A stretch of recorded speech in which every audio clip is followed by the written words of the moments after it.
Welcome to the realm of horror. On our channel, you'll find the most terrifying and chilling videos that will send shivers down your spine. From eerie tales to mysterious enigmas, we delve into the darkest corners of human imagination. Are you ready to confront the unknown? Subscribe to our channel if you dare to plunge into the world of nightmares. The sirens outside had been going on for hours. I stood by the window, phone in hand, watching the street below. It looked normal enough except for the people moving quickly, heads down, some pulling kids by the hand, others clutching bags like they were in a hurry. There was no panic, just tension, like everyone was running late for something. I looked at the phone again, hesitating for a moment before dialing. Still no answer. I left another voicemail. "Mike, it's me. Call me when you get this, okay?" I hung up and rubbed my hands over my face. Maybe he was stuck in a meeting. Or maybe the phone lines were jammed. There had been a lot of sirens today.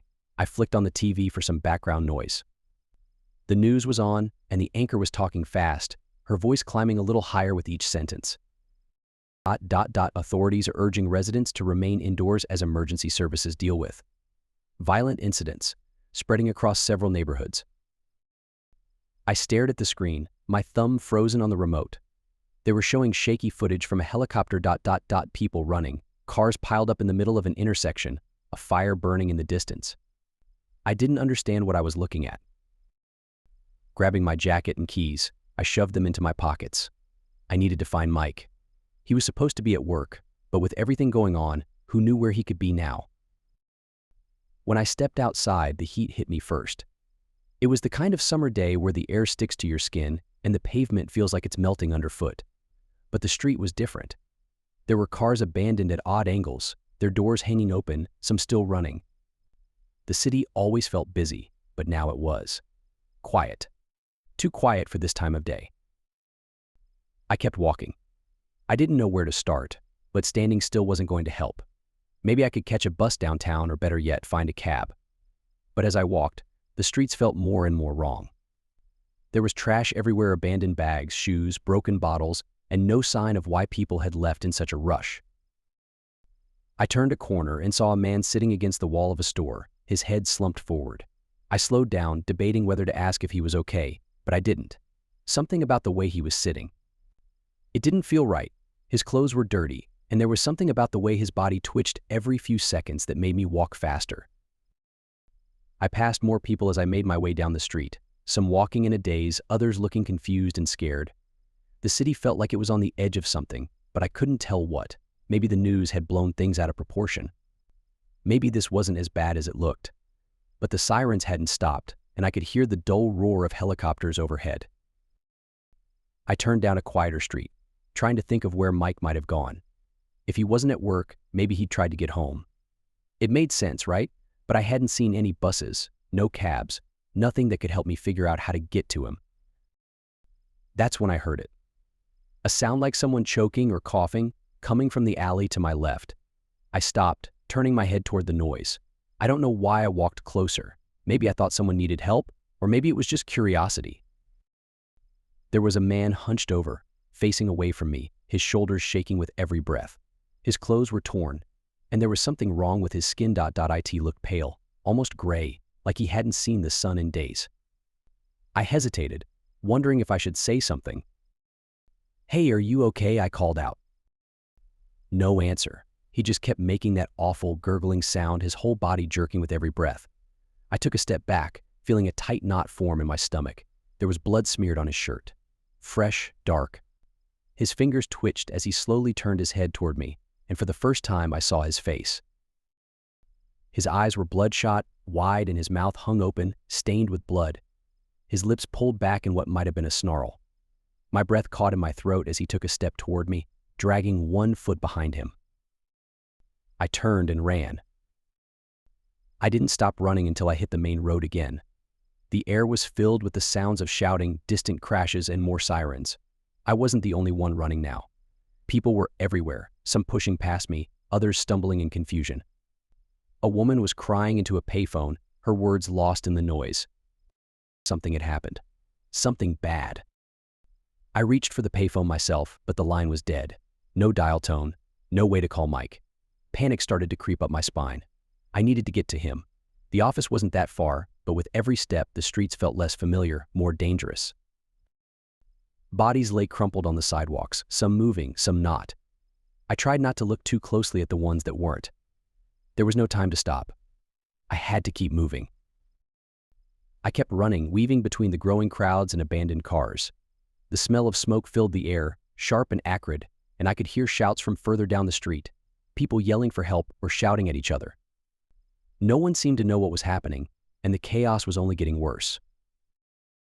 Mike had to be close. I kept telling myself that. He wouldn't just disappear, not without calling or trying to get home. But with no buses running, no way to reach him, I felt like I was trapped in some nightmare version of the city I thought I knew. The further I went, the worse it got. A man stumbled past me, clutching his arm, blood running between his fingers. His face was pale, eyes wide, like he'd seen something he couldn't explain. People like him were everywhere now. Bleeding, limping, covered in dirt and blood. Some looked like they were hurt, others, like they'd lost all sense of where they were. I tried to ignore them, focusing on the street ahead, but every time I looked up, I saw more. Faces I didn't recognize, all of them blank, lost. It was like the whole city had been turned inside out. Then I saw someone I knew. I almost didn't recognize her at first. Julie, from the cafe down the street. I'd known her for years, seen her almost every morning on my way to work. She was standing at the corner, her back to me, looking as if she was trying to cross the road. I don't know why I thought she could help, but seeing her, someone familiar, felt like a lifeline. Julie, I called, pushing through the crowd to reach her. Julie, it's me. She didn't turn around right away, and for a second I wondered if she'd heard me. I reached out, my hand almost touching her shoulder, when she finally turned. The blood drained from my face. Her eyes were glazed over, distant, like she wasn't really there. There was dried blood streaking down from her hairline, and her mouth was open just a little, her lips pale and cracked. I took a step back, my heart hammering in my chest. Julie, I whispered, not wanting to believe what I was seeing. She just stood there, staring past me, like she didn't even see me. For a moment, I thought she was dead on her feet. Then she took a step forward, her movement slow, almost mechanical. I took another step back, my hand covering my mouth. She wasn't okay. None of them were. I turned and walked away as fast as I could without running, trying to fight the urge to look back. There was no point. Whatever was happening to them, to all of us, was spreading faster than I could keep up with. I cut through an alley, the noise from the street fading behind me. My legs were aching, and my breath was coming in sharp bursts, but I couldn't stop. Not yet. Every part of me was screaming to get out, to find Mike, to get somewhere safe. But the deeper I went into the city, the clearer it became that there was no safety here. Not anymore. I heard the sound of glass breaking up ahead and ducked behind a dumpster, peeking around the corner to see what had caused it. Two men were smashing the windows of a convenience store, pulling cans and bottles from the shelves. One of them was shouting, something about needing food, needing water. His voice was frantic, like he couldn't believe what was happening. I stayed low, waiting for them to leave before slipping out onto the street again. My hands were shaking, and every shadow felt like a threat. The city I'd grown up in, the city where I'd built a life, was falling apart right in front of me. Mike was supposed to be at work. That's where I needed to go next. But as I crossed another empty street, I saw something that made me stop dead in my tracks. A group of people, at least a dozen of them, stumbling through the intersection. They weren't running, weren't even moving with any sense of purpose. They were just walking, their heads down, bodies slouched. And then, one by one, they started to fall.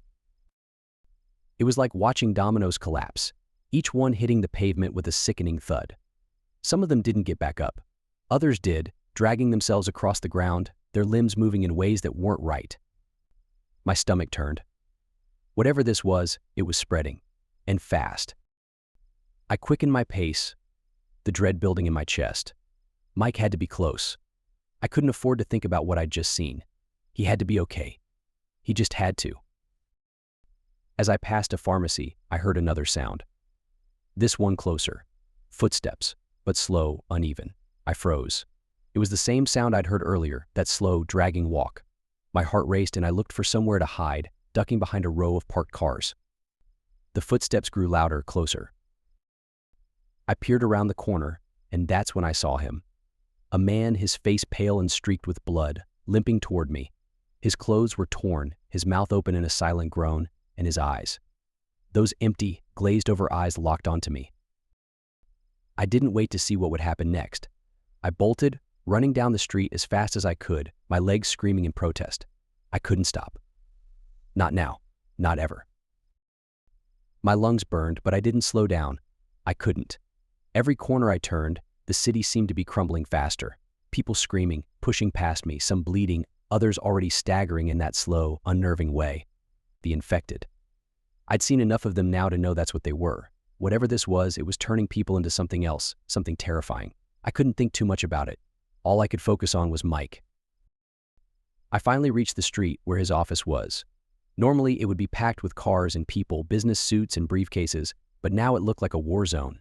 Windows were shattered, debris littered the ground, and the few people I saw were running, their faces twisted in panic. Mike had to be here. I pushed forward, my eyes scanning the building ahead. The front doors were smashed open, glass everywhere. I stepped carefully over the shards, moving inside. The lobby was empty, eerily quiet except for the hum of broken fluorescent lights. Mike, my voice was hoarse, barely a whisper. Nothing. I moved through the lobby, heading for the stairs. The elevators were dead, the buttons unlit. I climbed each step harder than the last, my breath shallow and ragged. I had no idea if Mike was still here, but there was no turning back now. I reached the floor where Mike's office was. It was quiet. Too quiet. The door to his office hung open, and for a second, I almost convinced myself that everything would be okay, that I'd walk in, and he'd be sitting at his desk, working like it was just another day. But as I stepped inside, I saw it wasn't like that at all. The room was a mess, papers scattered across the floor, chairs overturned, the desk pushed up against the wall like someone had tried to block the door. My heart pounded in my chest as I took a step forward, my eyes scanning the room. And then I saw it. Blood. A dark smear of it on the carpet, leading toward the back of the room. My stomach dropped. I followed the trail, my hands trembling as I reached the small break room in the back. The door was ajar, and I pushed it open slowly, afraid of what I might find. That's when I saw him. He was sitting on the floor, his back against the wall, his head tilted to one side. Mike. Relief surged through me, and I rushed forward, dropping to my knees beside him. Mike? Mike, it's me. For a moment he didn't move, and my heart sank. But then he stirred, his head turning slightly toward me. His eyes opened, but they were glazed over, unfocused, like he was struggling to see me. I grabbed his hand. Mike, what happened? Are you hurt? His lips parted, and a low, guttural sound escaped him. I froze. That sound. It wasn't right. His skin was pale, almost gray, and his clothes were torn, stained with blood.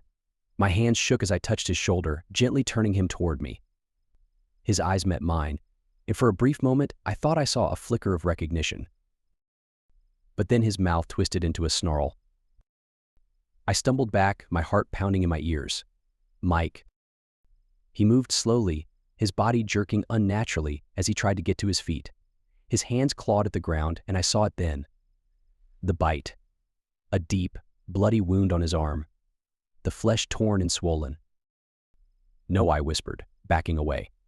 No, no, no. He was infected. My mind raced, trying to make sense of it, but the truth was undeniable. He was one of them. Tears blurred my vision as I stood up, my back hitting the wall. He was still trying to get to his feet, but his movements were slow, uncoordinated, like he was fighting his own body.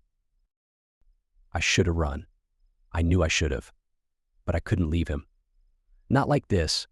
I reached for him again, my hands shaking, desperate to pull him back, to make him see me, to make him be him again. Mike, please. He looked at me, but it wasn't him. His eyes were empty, his body moving with a jerky, mindless purpose. The man I knew, the man I loved, was gone. That realization hit me like a punch to the gut. Mike was gone. There was no saving him. All I could do now was survive. I wiped the tears from my face, forcing myself to stand. I backed away slowly, leaving him there in the break room, his groans echoing in the silence. The streets outside were worse than when I'd entered. Whatever was happening was spreading fast. People were running, screaming, being chased by the infected. It felt like the city was falling apart around me, and all I could do was keep moving. I didn't have a plan anymore. My only goal now was to get out. Get out of the city, get away from this nightmare, and figure out what to do next. But as I moved through the chaos, it became clear that there was no easy way out. The roads were blocked with abandoned cars, and the infected were everywhere, wandering aimlessly or attacking anyone who got too close. I ducked down alleyways, cutting through back streets, trying to stay out of sight. My mind was numb. The images of Mike, of his glazed-over eyes, burned into my thoughts. I didn't know how much longer I could keep running. I reached the edge of the city as night began to fall. The streets were quieter here, less crowded, but the threat was still there. The infected were moving in packs now, their groans filling the air like some horrible chorus. Up ahead, I saw a barricade. Makeshift, with cars piled up and barbed wire strung between them. It looked like someone had tried to stop the spread, but from the looks of it, they hadn't been successful. I could hear the faint sound of a radio crackling in the distance, a news report barely audible over the static. The virus has spread to neighboring cities. Confirmed cases in multiple states. I stopped in my tracks. Multiple states. The outbreak wasn't just here, it was everywhere. The weight of that realization sank in. There was no escape. Not really. No matter how far I ran, the infection would catch up eventually, and even if it didn't, what kind of world would be left? I stood there for a moment, watching the infected wander through the streets, aimless, relentless. The city behind me was lost. I'd lost Mike, I'd lost everything, and yet I was still here, still standing. With a deep breath, I turned away from the barricade and started walking, leaving the city behind. Maybe there was a place out there that hadn't been touched by this. Maybe there wasn't. But as long as I was still breathing, I had to try.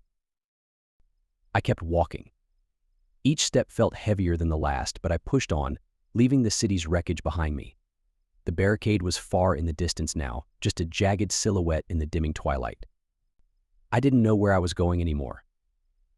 The streets were emptier here, quieter. For the first time all day, I could hear myself breathe. But no matter how far I walked, that radio broadcast echoed in my head.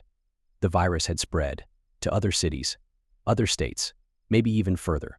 There was no stopping it, no outrunning it. All that hope I had of escaping, of finding safety, was a lie. The virus was everywhere. I came to a stop in the middle of the road. The silence was unsettling, too thick, too final. No sirens, no screams, nothing. I was alone. And yet, in that moment, something felt off. The hairs on the back of my neck prickled, and I felt it before I heard it. A soft, shuffling noise behind me. I turned slowly, my heart racing, ready to see another one of the infected limping toward me. But there was nothing, just the empty street. Then, a sound. A footstep. Soft, but unmistakable. Hello? Nah. My voice came out weak, barely more than a whisper, but I regretted it instantly. The silence swallowed the word whole, and I felt my skin crawl. I took a step back, my eyes scanning the empty street, searching for something, anything. A figure, standing in the distance. Far enough that I couldn't make out the details, but close enough to see the way they were swaying, their shoulders hunched. My heart stopped. It looked like Mike. I blinked hard, my mind racing. It couldn't be him. I had left him back at the office. Hadn't I? He'd been bitten. He'd turned. I'd seen it. But as I took another step forward, the figure took a step too, closing the distance. Mike, I whispered, my throat tightening. The figure stopped moving, standing still, but just watching me. My breath caught in my throat. I couldn't move. Mike, I repeated, louder this time. Another step, closer. My hands were shaking, my thoughts spiraling. It wasn't possible. It couldn't be him. He was gone. I had left him behind. He couldn't have followed me. I swallowed hard and took a cautious step toward the figure. Is that you? Suddenly, the figure collapsed to the ground, crumpling like a puppet with its strings cut. I froze, my heart hammering in my chest. What was I thinking? Of course it wasn't him. I didn't want to move any closer. I should have just turned around, kept walking, but something pulled me forward. I had to see. As I approached, I could see more clearly now. The figure on the ground wasn't Mike. It wasn't anyone I recognized. Just a man, maybe in his 30s, lying face down on the pavement. His clothes were tattered, his body covered in dirt. But it wasn't the way he looked that made me stop cold. It was the bite mark on his arm. The same bite. The same infection. Just like Mike. But he wasn't moving. Not anymore. I stepped back, my chest tight, a sinking feeling growing in the pit of my stomach. I needed to leave. Now. But before I could turn to go, I heard something. A rustling, like paper scraping against the asphalt. It was coming from the man's hand. He was holding something, a folded piece of paper. Without thinking, I reached down, prying the note from his stiff fingers. My hands trembled as I unfolded it. The writing was smeared, shaky, but I could still make out the words. It was short, just one sentence. It's in the air. The realization hit me like a hammer to the chest, stealing the breath from my lungs. My heart faltered, pounding so hard I thought it might burst. Panic clawed at my throat, and I looked around wildly, desperate for any sign of escape. I looked around, panic rising in my throat. The infected weren't following me. They were ahead of me, waiting. I turned to leave, but before I could take a step, I saw another figure. Then another, emerging from the shadows of the buildings around me, moving slowly but deliberately. I stopped in my tracks, my breath coming in shallow gasps. The figures around me closed in, their faces blank, but not aggressive. They weren't going to chase me. They didn't need to. My head had been pounding since earlier, but now it felt like my thoughts were slipping, fading. I touched my face, feeling the slick sweat on my skin, the heat rising in my body. The fever. It had started hours ago, but I hadn't realized it. I thought I was running from the infection, but I was already too late. I felt it then. The change. A subtle shift inside me, like something crawling under my skin, taking hold. My breath came ragged, my legs weak. The figure stood still, watching me, waiting. And then I understood. I wasn't escaping. I was already one of them. I was walking to my car as quickly as I could. I checked my watch. It was 7:15 p.m. I shook my head. My phone rang. The screen showed that it was my wife calling, right on time. "You better be close to the restaurant," she said. The tone in her voice left me wondering if she knew that I was just leaving the office. I stayed silent. "And damn it, Jack," she cursed quietly. "I'm already here. I'm sorry. I didn't realize how much work I would have to get done today. And we're still not on pace to make our deadline. The whole team is working late, not just me. And I can't be the only person leaving on time when my subordinates are staying late," I pleaded. How long until you get here?" she asked angrily. "If I run every red light, I can be there in 30 minutes, I told her. She didn't answer for a long while. I got into my car, and just as I started to wonder if she had hung up on me, my car picked up the Bluetooth. "Okay, just hurry. It's bad enough the waiter has asked me twice if I was waiting for someone," she instructed. "I'm sorry, babe. I'll be there as soon as I can," I said. I shifted my car into reverse and started to back up. A loud bang on my window made me slam on the brakes. I threw it into the park and turned around to see if I hit something or worse, someone. I didn't see anything. I turned back around in my seat to find two children standing next to my door. I jumped at the shock. They both just stood there. Judging by their size, I would guess they were about 9 or 10. I had this terrible feeling in my stomach that there was something wrong. But they were children, probably lost, I told myself. I cracked the window just enough to ask if I could help them. "Can I use your phone?" one of the kids asked.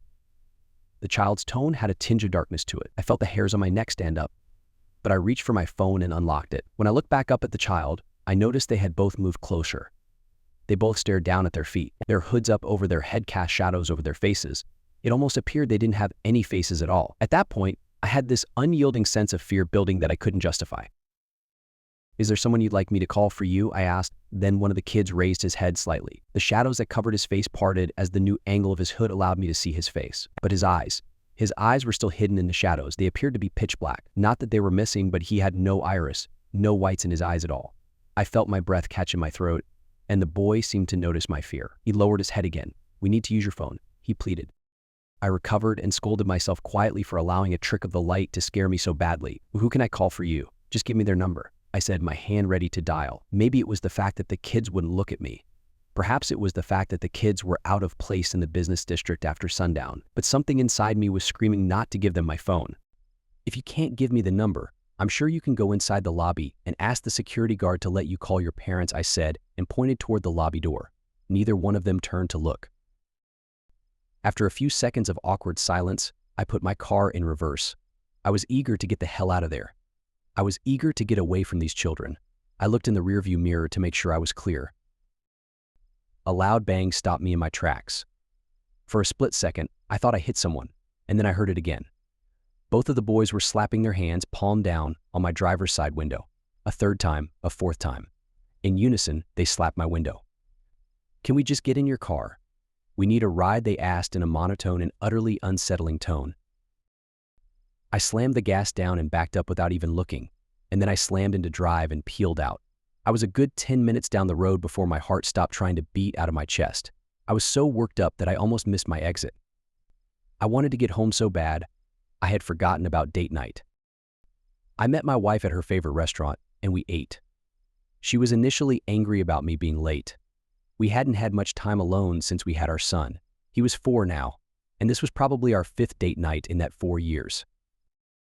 Her mood switched from being angry to laughing at me as I explained why I was so late.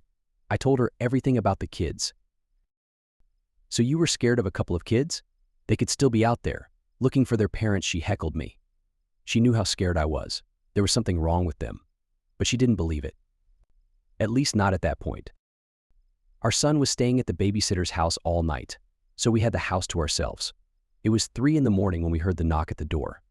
I woke up first and just sat in bed and listened. There was a faint, steady knock at the door. In threes. Knock, knock, knock. And then a pause followed by another set of 3. Knock, knock, knock. Then my wife woke up. "Do you hear that?" she asked. "Yeah. There is someone at the front door," I replied. My heart sped up. I knew before I did that it was them. My wife sat up and grabbed her phone. "It's after 3 in the morning. Who could it be?" she asked. "And they didn't hit the doorbell," she added. She opened the doorbell app on her phone to reveal an empty porch. There was nobody there. She showed me. The knocking continued. And then I saw them. There was a faint silhouette in the darkness. "Zoom in there," I said, and pointed to the corner of the steps. She did, and we could see them. The 2 boys were standing in the shadows. One of them kicked the steps. Knock, knock, knock. My wife looked at me. "There is no way those kids followed you home. This has to be a joke," she said. She stood up and put on her robe. I did too. We both made our way downstairs. We argued as we walked. She wanted to open the door. I didn't. Knock, knock, knock. "We can't open the door," I told her. "They're just kids playing a prank," she replied. Knock, knock, knock. Finally, we reached the door, and my wife undid the locks and swung it open. We both took a step back as soon as we did. The kids were no longer standing in the shadow but had moved up to the first step. The only light was from behind us, flowing out of the house. It was enough for us to see the 2 small figures staring at us, but not enough to see any detail. "What do you want?" my wife asked. I was flipping the light switch on and off for the porch light. It wouldn't come on. But I knew it had been on when we got home. "Can we come inside?" the kids asked in unison. I could see that my wife had gone pale. She finally believed me. Something wasn't right. The kids both took a step to the next step. "Can we call the police for you? Are you lost?" she asked them. They stepped up to the porch, and then they were close enough. Just 3 feet away, their faces were fully illuminated. The light revealed the same thing I thought I had seen earlier. Wide eyes, black as coal. Hay began to smile at us. "We need to come inside. We need help," they said in unison as if they shared the same thoughts. I moved my wife out of the way and slammed the door. My hands fumbled for the locks as I looked through the peephole. "I'm calling the cops," I yelled through the door. My wife still had her phone in her hand. She started to dial 911. "Wait," I said. "They're leaving," I told her. The kids walked back into the street and disappeared into the night. The next day we slept in and then picked up our son. It was a pretty uneventful day. At least until 3 a.m., I woke to the sound of knocking. I sat up. Half asleep, I heard my wife tell me it was just our son. "I'll get it," she told me. I went back to sleep. That was about 10 minutes ago. I noticed she didn't come back to bed. and I decided to check the security cameras on my phone. My wife is lying on the floor dead. There is blood everywhere. Standing at her feet are the two boys. And next to them is my son. His eyes were black as coal. As I'm writing this, I can hear them walking down the hall toward me. For the love of God, if you see black-eyed children, do not talk to them, do not give them anything, and please do not let them into your house. It started with the small stuff. My keys, my phone charger, even the remote for the TV, all seemed to vanish when I needed them most, only to turn up in strange places later. At first I brushed it off. I live alone, so there's no one else to misplace things. And I figure I was just getting careless, overworked maybe, but the more it happened, the more I started to wonder if something was off. It began innocently enough. I'd come home from work, toss my keys on the kitchen counter like I always did, and go about my evening. But when I went to grab them the next morning, they wouldn't be there. I'd scour the house, searching through drawers, behind cushions, even checking the car, nothing. Hours later, I'd find them in places I never would have put them: on the bathroom sink, under my bed, even inside the refrigerator once. I laughed it off the first few times. I'm getting old, I joked to myself, losing my mind. But then it wasn't so funny anymore. The remote was the next to go. I'm not much of a TV person, but I'll watch the occasional late night movie. I distinctly remember setting the remote down on the coffee table after watching something forgettable. The next evening, the remote was gone. I tore the room apart. Cushions overturned, drawers opened, shelves emptied, still nothing. 2 days passed and I found it under the bed, not beside the bed, under it, deep in the corner where I'd never have placed it. I tried to ignore it, but the feeling crept up on me, a strange unease, like someone had been in my house, like I wasn't alone. But the doors were always locked, the windows shut. No signs of forced entry. No one else had a key. It was just me, wasn't it? Then my shoes went missing, the pair I wear every day. I came home from work, slipped them off at the front door, like always, and went to bed. The next morning, gone. I found them 2 days later, perfectly placed in my closet. The thing is, I never keep them in the closet. I've always left them by the door. That's when the paranoia started. I began wondering if maybe someone was coming into my house when I wasn't there. Some weirdo slipping in, moving things around just to mess with me. I even considered setting up a camera, but something about the idea made me feel stupid. Who would break in just to hide my stuff? It had to be me, right? Maybe stress was getting to me. Maybe I was losing control. But it got worse. My wallet was the first major item to disappear. I remember leaving it on the kitchen counter before bed. When I woke up, it was gone. I tore the house apart again. I checked the car, my jacket pockets, even the trash. Days passed, and I was ready to cancel my cards when it finally showed up, tucked under a pile of books on my nightstand. I didn't put it there. I know I didn't. And then my phone went missing. I always kept it on the nightstand when I slept. Always, but one morning it was gone. Just gone. I didn't sleep that night. I couldn't. I kept picturing someone creeping into my room while I slept, reaching for my phone, maybe standing there watching me.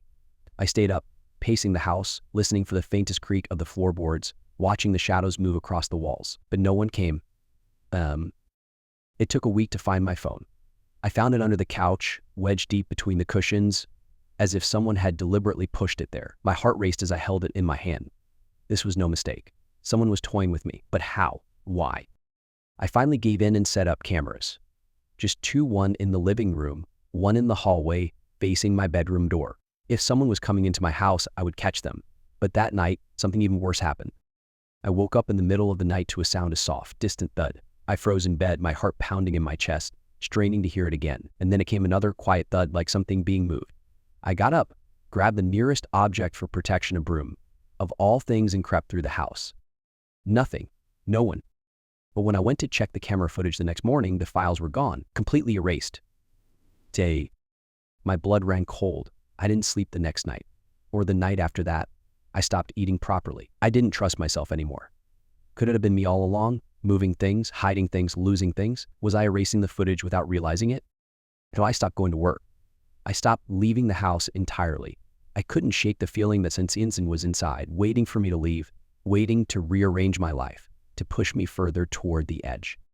Then, one morning, I woke up to find something on the kitchen counter, something I hadn't seen in days. My phone. But it wasn't the phone that terrified me. No, what chilled me to my core was the text message open on the screen. Found it yet. And yet, it wasn't my text. It wasn't my message. And I realized then with a sickening dread that I was never alone in the first place. And maybe I never would be. I attended college in Northwest Georgia. The school had a campus of 27,000 acres for approximately 2,000 students, so as you can imagine, it was mostly woodlands. My senior year, the school was short on housing for women and asked for female volunteers to move into apartments on a remote part of campus. They had been built back in the 1930s to house workers for the school dairy and were a couple of miles from the main part of campus. The apartment complex was small, maybe 8 units. It sat atop a hill with lovely views and had access to hiking trails. Plus, when you went to a school that would expel you for drinking wine or having boys stay over, the added privacy was a huge bonus. My roommate Ella and I quickly signed up. Ella and I liked walking on the trails in the evenings and usually headed back to our place just before sunset. Like most colleges, ours came with its fair share of ghost stories and tales of cryptids, but the woods had always been peaceful on our walks. Anyways, we were together, so we felt safe. One evening in late spring, we headed down a trail that veered further from the main road than the route we usually took. We walked along as usual, chatting and being silly. As we walked, the woods seemed to grow dark much quicker than usual. We were familiar with the sunset times and it seemed far too early to be losing light. I told myself we had been mistaken about the time or that I was just imagining it. The trail was well worn, so even if it got dark, we'd be able to find our way back to the road easily. Then something started feeling off. I don't really know how else to explain it. It felt as if very suddenly we weren't safe and that we were being watched. Ella and I are both really talkative, so I knew she must be feeling something weird as well because neither of us was saying much as we walked. Anyone who has been to Georgia in warm months knows the woods here are loud. The cicadas alone can be deafening. At the start of our walk, we heard bugs and birds all around us. I don't know when it began, but I realized that the sound of insects had faded away and the woods around us had fallen silent. I kept walking because I didn't want to give in to an overactive imagination, but the sound of each step I took seemed to blast through the trees, announcing our presence. I want to say that I began to hear a rumble in the trees around us, but that isn't exactly true. I didn't hear anything, but the sense of something angry and threatening seemed to close in on all sides. The air felt heavy and close. I felt like I was going crazy because there was literally nothing happening that should have been causing me to feel that way. It was just absolute dread. I forced my feet forward because I felt certain I was overreacting, but my skin prickled. I jumped when Ella broke the silence by saying, "Do you want to turn around?" "Yes," I said without hesitating and spun on my heel. As I took my first step back toward the trailhead, I felt a sharp yank. Something pulled the hood of my jacket so hard that it fell halfway down my back and was at my elbows. Without speaking, Ella and I immediately bolted. We ran until we couldn't breathe. I was too scared to look back, but I felt eyes trained on us. We made it home and bolted the doors. No clue what happened, but that was our last hiking venture. This all takes place in the 90s, all in the same house, in a bigger city in Canada, BC, the construction worker, who was good at his job, while my mother was, I believe, a secretary, but was on leave because she was taking care of her newborns. Story 1. Before I was born, my mother was married and had 3 kids. There was 2 girls who were twins and also the youngest, and a boy who was 3 years older than them. We'll call the twins S and M, and we will call the boy J. My mother was laying down, resting as the twins were newborns, while the father was at break, and Jay was probably being a kid playing around. There was 2 beds in the room, one being a waterbed, while the crib was somewhere along the side of them. My mom was awoken from her nap, and as she was facing away from the waterbed, while in the normal bed, she heard tap, tap, tap, sort of like someone was tapping their hand on top of water. She yelled, "Jay, stop jumping on the bed," and had no response. She said it again, "Jay, stop jumping on the bed," again, no response. She finally turned around and said, "Jay, if you don't stow," and she froze. She saw what looked like a little boy, but in spirit form. He giggled and jumped off the bed and disappeared. She had no comprehension of what she just saw, and neither would any of us. Story 2, this takes place at around 2 p.m. The father was taking Jay out for some ice skating, and I'm guessing the twins were sleeping. They were newborns after all. So she's probably sitting up watching TV, and here's the toys in the toy room go off. She goes and opens the door, and all the police and ambulance sirens are going off on the toy cars. She was in shock while standing there, and the father just got home, so she tells him all the toys are going off, go check, and he does just for him to open the door up, and nothing was happening. I'd feel like I'm going crazy if that happened. Can't imagine what she felt. Story 3. My mother has a cousin that she grew up with who is related through their parents were both sisters, my grandma and auntie, as I would call them. She lived in the basement of this house that they were all renting, and so my mother tells them we're going to head out. G, as we will call her, was chilling downstairs with their boyfriend Abe. They start hearing people running around upstairs, knowing full well that my mother and children all left with their father for the couple hours. Story 4. The father of these kids was lying down watching TV after a hard day's work. He was either falling asleep or was asleep, and he felt a force start to push down on his neck. He tried and tried and tried to sit up, but to no avail. Finally, it let go, and he sat up in a panic, most likely waking up my mother. Now, this story takes place on the reserve in the house I still reside in till this day, not the one I grew up in, though it's my grandma and grandpa's house. Story 5. Poopa Joe. My brother Jay was always a talented young man and could have played for the Whitecaps had he taken it serious. He was on the academy team around 10 or 11 until my mother and his father couldn't afford it, unfortunately, but he always had a passion for soccer. Our great-grandfather Joe got to know Jay towards the end of his life. He was sick. Jay, not knowing how serious his condition was, would used to come into the hospital and show off his moves for him. He was around 3 at the time, and Poopa Joe was really proud of how good he was for his age. He would say, "That's awesome, Jay," and I'm sure Jay, being the showboat he was, loved the attention. Well, fast forward a little while after Poopa Joe had to go, Jay started talking to Poopa Joe regularly. She asked, "Were you taking two?" Jay said, "Poopa Joe."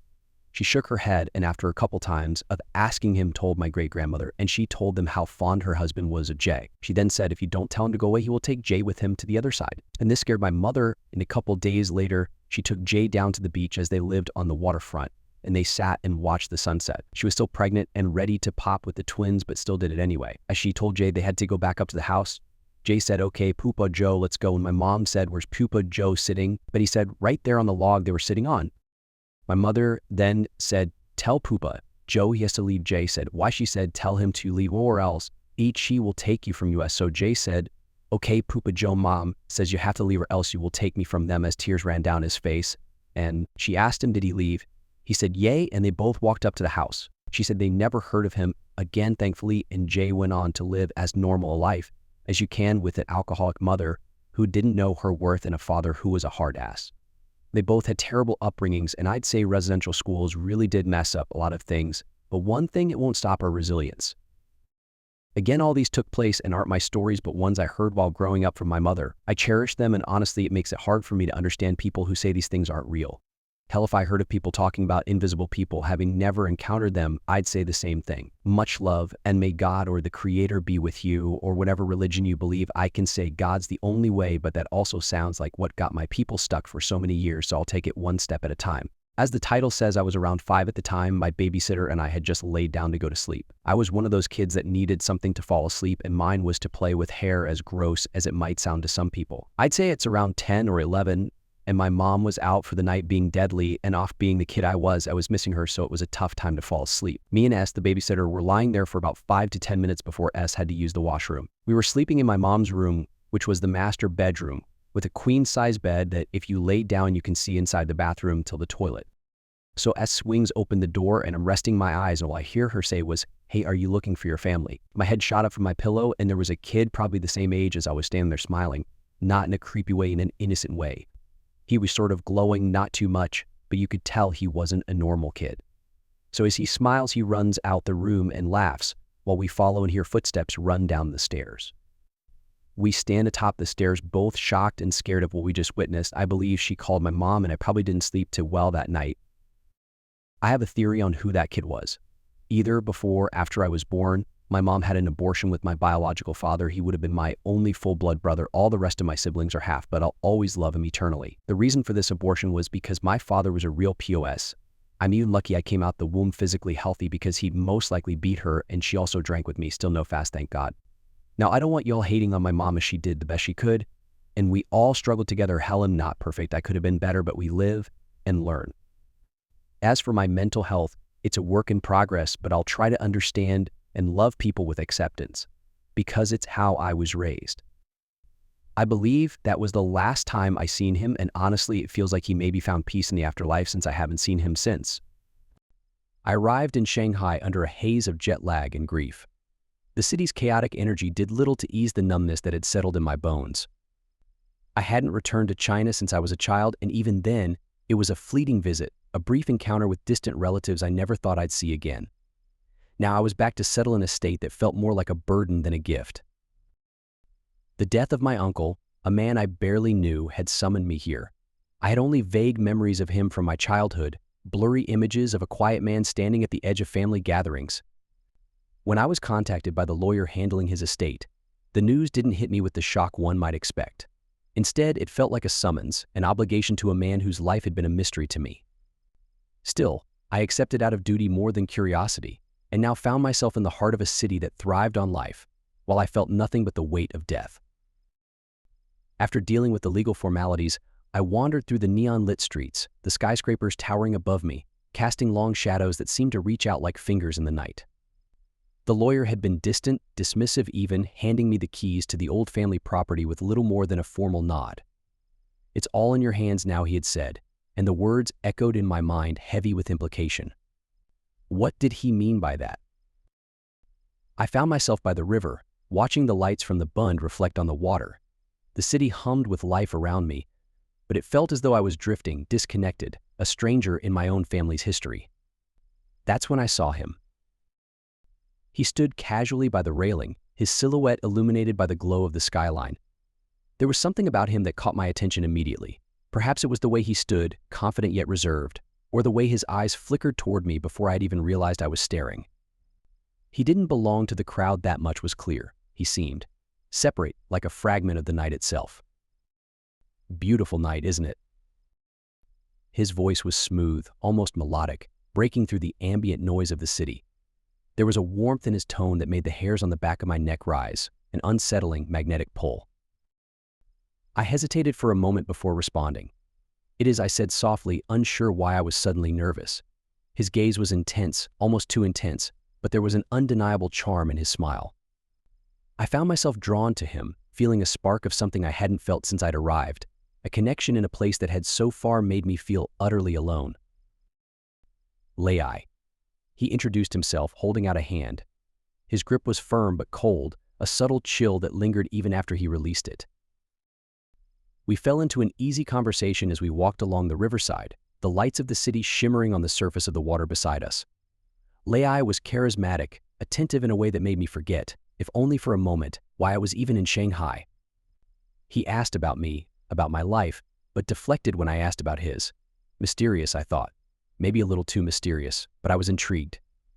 After all, what harm was there in a little distraction from the heaviness of death? By the time we parted ways, exchanging numbers, I felt a strange sense of relief. For the first time since I'd arrived, I wasn't alone. But as I made my way back to the sleek, modern apartment I was renting, I couldn't shake the feeling that Lei had been watching me long before I had noticed him. The following days passed in a blur of paperwork and phone calls. The estate had more complications than I expected, deeds, assets, and family relics I had never heard of. Each conversation with the lawyer brought new surprises, like my uncle's ownership of an old house tucked away in one of Shanghai's forgotten districts. The thought of going there alone made me uneasy, so I kept putting it off. Something about the way the lawyer had brushed off questions about the house felt wrong, as though he didn't want to talk about it. But in between the stress, there was Lei. We had been seeing each other almost every day. Dinners, late-night walks, and quiet conversations in quiet cafes. It was easy to get lost in his charm, his ease of conversation, the way he seemed to understand everything without me having to explain. Still, I couldn't help but feel there was something he wasn't telling me, something just beneath the surface. He would smile, but sometimes the smile didn't quite reach his eyes. One night, after a particularly grueling day dealing with the estate, Lei invited me to his apartment. The invitation felt natural, a progression in what had quickly become a relationship. His apartment was on the outskirts of the city, in a high-rise that seemed out of place among the old neighborhoods it towered over. The interior was modern, sleek, and spotless, yet it felt sterile. There were no personal touches, no photos or signs of a life lived. Just perfect, polished surfaces. "You must be exhausted," Lei said, as he poured me a glass of wine. I nodded, trying to shake off the unease creeping up my spine. The warmth of the wine helped a little, but the coldness of the apartment clung to me. As we sat together on his pristine couch, I couldn't help but notice how still he was. Too still. His movements, usually smooth and graceful, now seemed rehearsed, like each gesture was part of an intricate performance. And then, for the briefest moment, I saw it. A crack. What? It was small, barely noticeable, but it ran along the edge of his jawline. At first, I thought it was a trick of the light, but when I blinked, it was gone, as if it had never been there. My breath hitched in my throat. I wanted to ask him, to say something, but the words died before they left my lips. I stared at my wine glass instead, forcing myself to relax, to ignore what I had just seen. "Is something wrong?" Lei's voice cut through my thoughts, soft but probing. I shook my head quickly, plastering on a smile. "No, I'm just tired." He watched me for a moment, his dark eyes unreadable, before nodding. "Of course. It's been a long week for you." His hand touched mine, cold against my skin, and for a second I could swear I felt that same crack beneath his fingers. A chill raced through me, but I said nothing. The days that followed should have felt normal, but nothing did.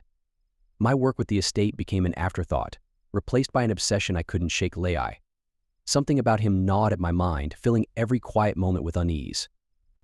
I kept replaying that night in his apartment, convincing myself that the crack I'd seen was just a trick of my exhausted mind.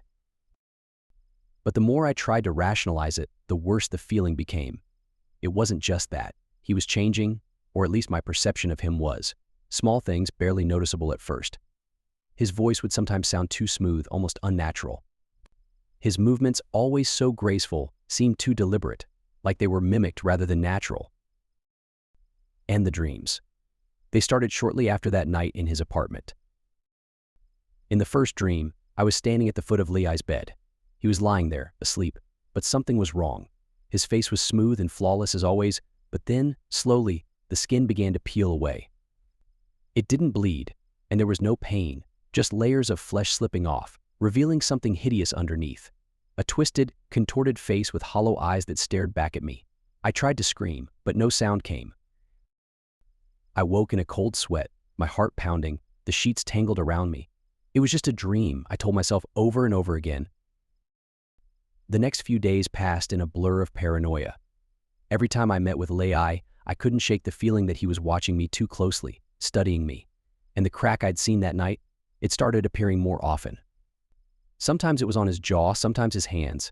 Each time it would disappear before I could get a second look, but I knew it wasn't just my imagination. One afternoon, I decided it was finally time to visit my uncle's old house. The place had been left untouched for years, gathering dust and sinking into disrepair. The lawyer's vague descriptions and dismissiveness had only fueled my curiosity. I had been avoiding it, reluctant to confront whatever history might be buried there, but the weight of uncertainty was starting to suffocate me. The house stood at the end of a narrow street, hidden among overgrown trees and faded stone walls. It was a stark contrast to the sleek, modern apartment I had been staying in. Everything about this place felt old, forgotten, like it belonged to a different era altogether. I pushed open the creaking door, a rush of stale air hitting me as I stepped inside. I spent hours going through piles of papers, yellowed books, and fading family mementos. My uncle's life was scattered across the rooms, half forgotten, and for a while, it felt like I was drowning in someone else's memories. The deeper I dug, the more disoriented I became. Dusty photographs, letters written in fading ink, items that seemed to have no connection to me at all. At the bottom of a worn leather box, buried beneath stacks of old papers, was an old photograph. The paper was fragile, worn around the edges, but it was the faces in the picture that sent a chill through me. I stared at the image, two men standing side by side. One of them I recognized immediately as my great-uncle, though he was much younger in the picture. But it was the man beside him that made my skin crawl. It was Lei. The photograph had to be at least 60 years old, judging by the way the men were dressed. Yet Lei looked exactly the same as he did now. His face was unchanged, smooth, flawless, and unaged. The realization hit me like a blow to the chest, my hands trembling as I held the picture closer to examine it. No one could look the same after all this time. I flipped the photograph over, hoping for some explanation, but the back was blank. No dates, no names, nothing that could tell me who these men were to each other or why this picture existed. A wave of nausea rolled through me. It wasn't just Lei's unnerving perfection anymore. There was something far darker at play here, something that had been lurking in the shadows of my family long before I arrived in Shanghai. The air in the room felt thick, suffocating, and I suddenly had the overwhelming urge to leave. I shoved the photograph into my bag and rushed out of the house, not bothering to lock the door behind me. As I walked back to the apartment, the city's noise became distant, muffled by the thoughts crashing through my mind. Lei wasn't human. He couldn't be. The photograph was proof, proof that he had existed far longer than any normal person should. But why? And why was he here, now in my life? The question spun wildly in my head, but no answers came. I felt a growing sense of dread, as if the world around me was closing in. That night, I lay awake in bed, the photograph resting on the table beside me. I couldn't stop thinking about it. Every time I closed my eyes, I saw Lei's face, his perfect, unchanging face, and the crack I had seen on his skin. The next morning, I woke up feeling heavy, as though the weight of the photograph had settled deep inside my chest, squeezing my lungs. I hadn't slept well. Every creak in the apartment made me bolt upright, expecting to find Lei standing in the shadows, watching me. The rational part of my brain kept trying to soothe me, to tell me that I was overreacting, but the photograph on the table beside me said otherwise. I couldn't just ignore it. I needed answers, but I wasn't sure how to get them. Who could I even trust at this point? I decided to meet Lei later that day. I wasn't ready to confront him, not yet, but I needed to see him. I needed to figure out if there was any part of this man that was still normal, still human. Maybe I could find a crack in the facade that would explain all of this. Or maybe I was walking straight into a trap. When he greeted me outside a cafe, his smile was just as flawless as it always had been. But now, I couldn't unsee the truth. I couldn't shake the image of the photograph, the knowledge that he had been standing beside my great uncle, looking exactly the same as he did now. How long had he been hiding this? And why? "You seem distant today," Lei said, his eyes narrowing slightly as we sat down. "Is everything all right?" I forced a smile, fighting the growing panic in my chest. "Yeah, just didn't sleep too well last night." He studied me carefully, too carefully, as if he knew I was hiding something. There was something in his gaze that I hadn't noticed before, something calculating and cold. I could feel my pulse racing, the walls of the cafe closing in around me. I needed to leave. But before I could excuse myself, Lei's hand reached across the table, resting lightly on mine. His touch, once so warm and reassuring, now felt like ice. "You've been different lately," he said, his voice too smooth, too controlled. "Distracted? Bummed?" I swallowed hard, trying to pull my hand away, but his grip tightened.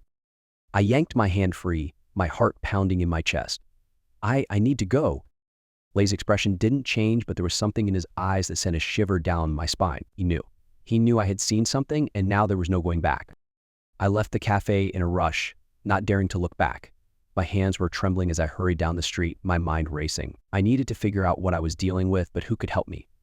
The police? No, they'd think I was insane. My friends? They were thousands of miles away, and besides, they wouldn't understand. No one would. Except maybe the lawyer. So the thought hit me like a lightning bolt. He had been so dismissive, so eager to hand off my uncle's estate and wash his hands of it. But now that I thought about it, there had been something strange about the way he avoided answering my questions about my family's past. So maybe he knew more than he let on. Maybe he could help me understand what was happening. I grabbed my phone and dialed his number, my fingers shaking as I pressed it to my ear. "Hello?" His voice crackled through the line, sharp and impatient. "It's me," I said, trying to keep my voice steady. "I need to talk to you. It's about my uncle. Something really strange is going on."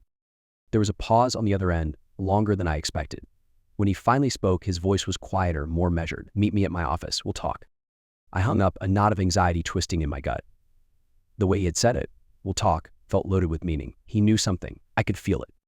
The lawyer's office was tucked away in a quiet corner of the city, the kind of place you wouldn't notice unless you were looking for it. The building was unremarkable, with peeling paint and a small sign that looked like it hadn't been changed in years. I wasn't sure why I'd come here, but my instincts told me this was my only lead. If anyone could give me answers about my uncle's strange past, it would be Mr. Feng.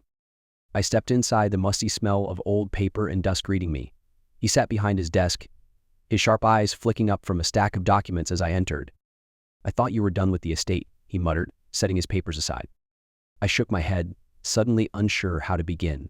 "It's not about the estate. I found something strange." "Strange?" He leaned back in his chair, his expression shifting from mild annoyance to curiosity. "Go on." I hesitated, pulling the photograph from my bag and sliding it across the desk. He glanced at it, his brow furrowing as he examined the faded image of my great uncle and Lei standing together decades ago. "This photo. It's old," I said, my voice barely above a whisper. "But the man in it, he hasn't aged. That's Lei. The same man I've been seeing for the past few weeks. He looks exactly the same." Mr. Feng's face paled as his fingers tightened around the photograph. He stared at it for a long moment, then placed it carefully on the desk, his hands trembling slightly. Where did you find this? He asked, his voice quieter now, tinged with something I couldn't quite place. Fear, maybe. In my uncle's house, I replied. I was going through his things and I don't know. I can't explain it. But something about Lei.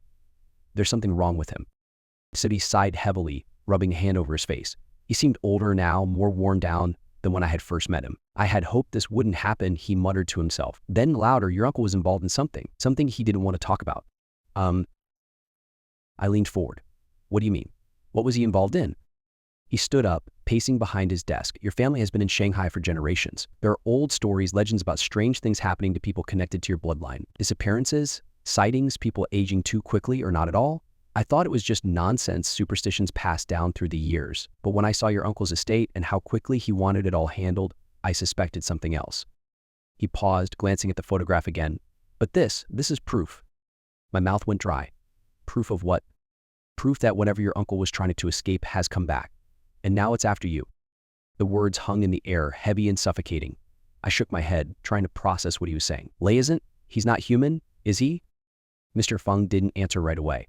He seemed to struggle with the words, finally saying there's an old legend, one that speaks of creatures that can take the form of humans. They use their appearance to deceive, to lure people in. These creatures, these painted-skinned demons, have been around for centuries, feeding on those they can trap.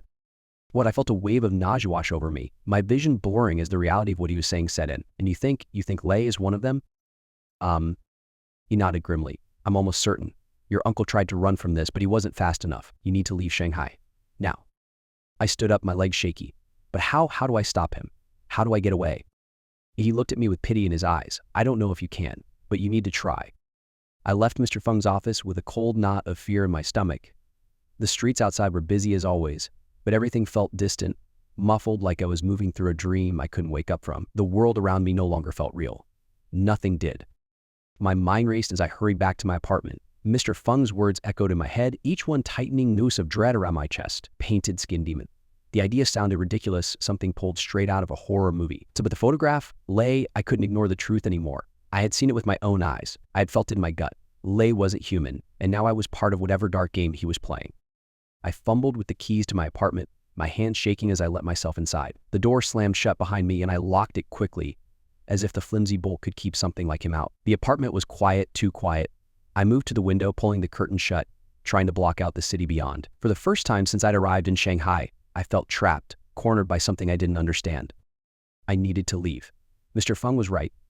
There was no point in trying to confront Lei. I had to get as far away from him as possible. My flight back to the United States wasn't scheduled for another week, but I couldn't wait that long. I had to find a way out now. I packed quickly, throwing my belongings into my suitcase with shaking hands.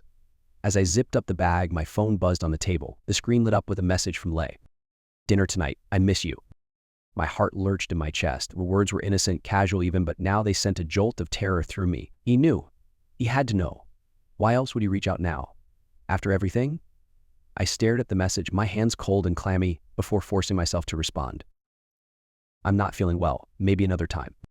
I set the phone down and took a deep breath, trying to calm the frantic rhythm of my heartbeat. I didn't have much time. I needed to book a flight, get out of the apartment, and disappear before Lei realized what I was doing. I was about to start searching for flights when the phone buzzed again. Another message. I can come over. Take care of you. I dropped the phone, my pulse spiking. He was too close, too eager.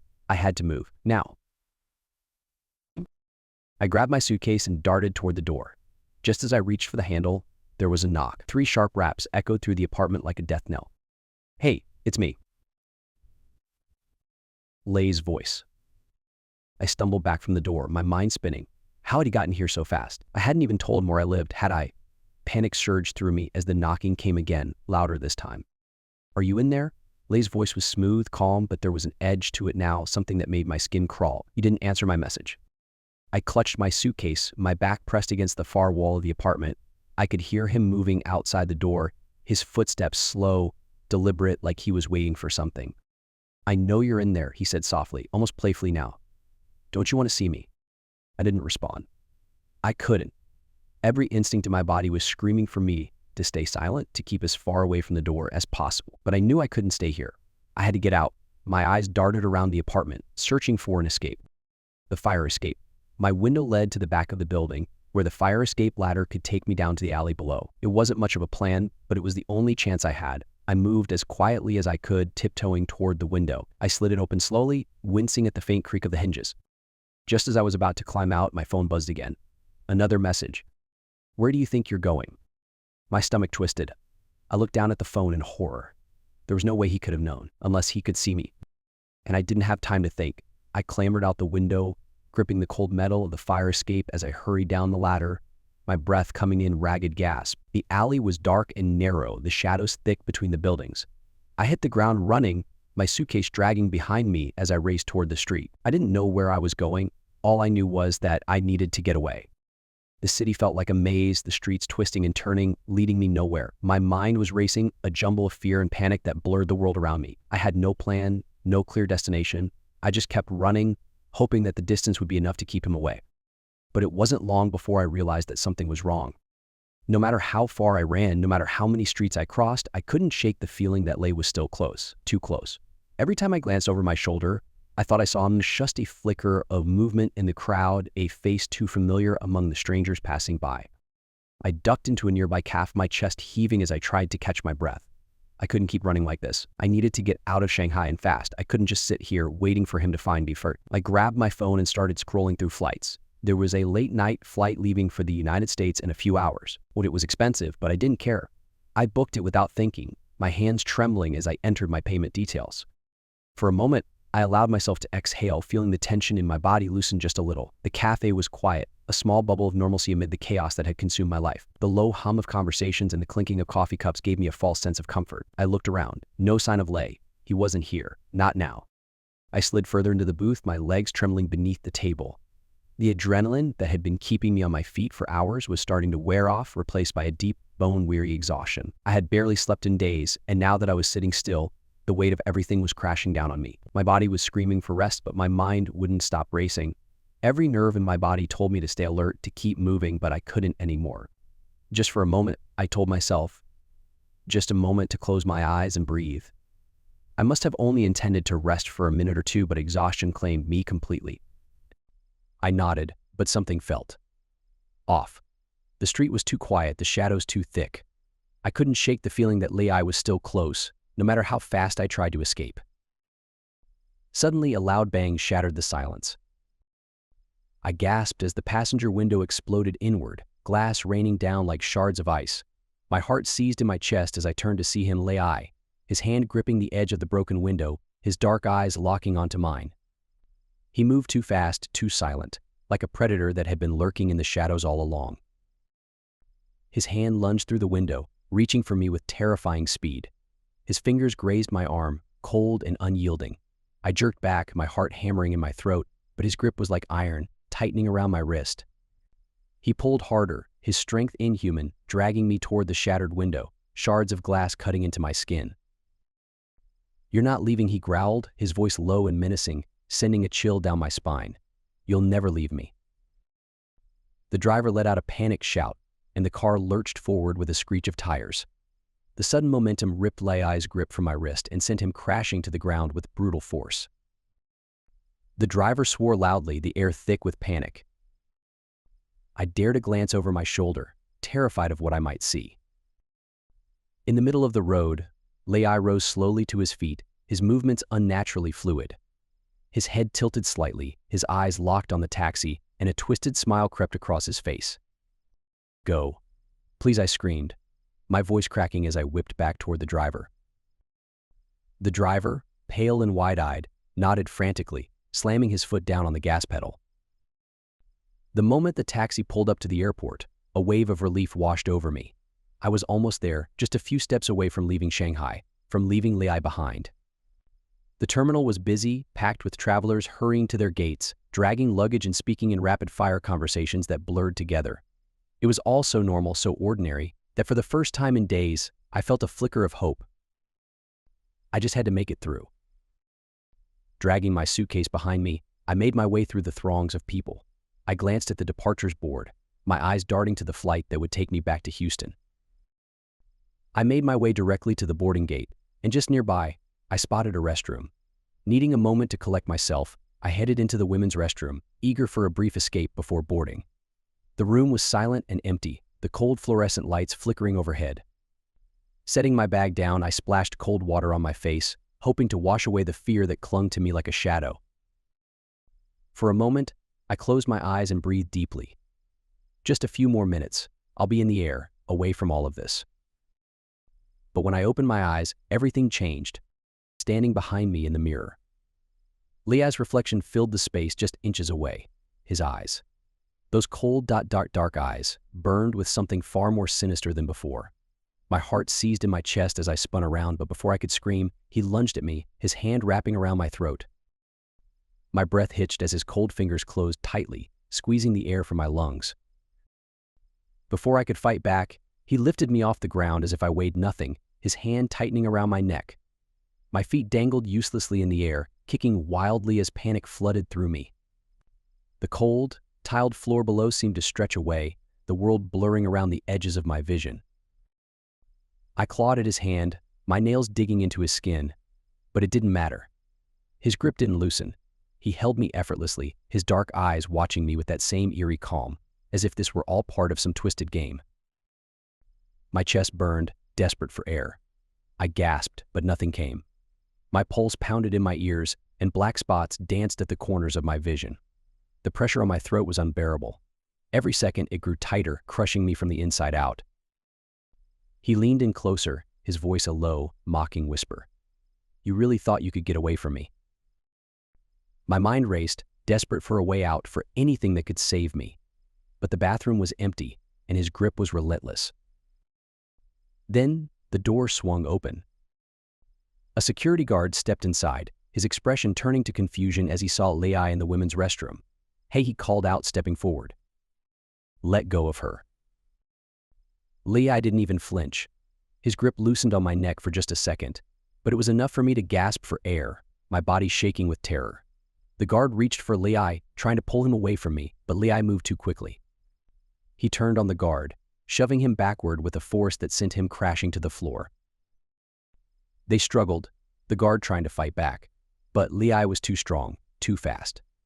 Leai grabbed the guard by the collar and slammed him against the wall with a brutal strength I hadn't fully understood until now. But in that moment, I saw my chance. Without thinking, I ran toward the door, my legs trembling beneath me. I pushed it open and stumbled out into the busy terminal, gasping for air as I ran toward the gate. The terminal was crowded, a sea of people rushing toward their gates.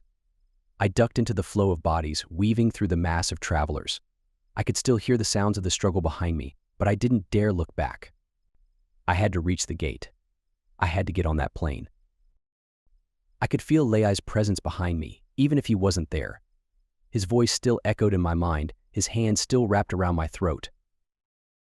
When I reached the gate, it was already boarding. The crowd of passengers offered me the cover I needed. I merged into the line, keeping my head down, my hands shaking as I handed my ticket to the agent.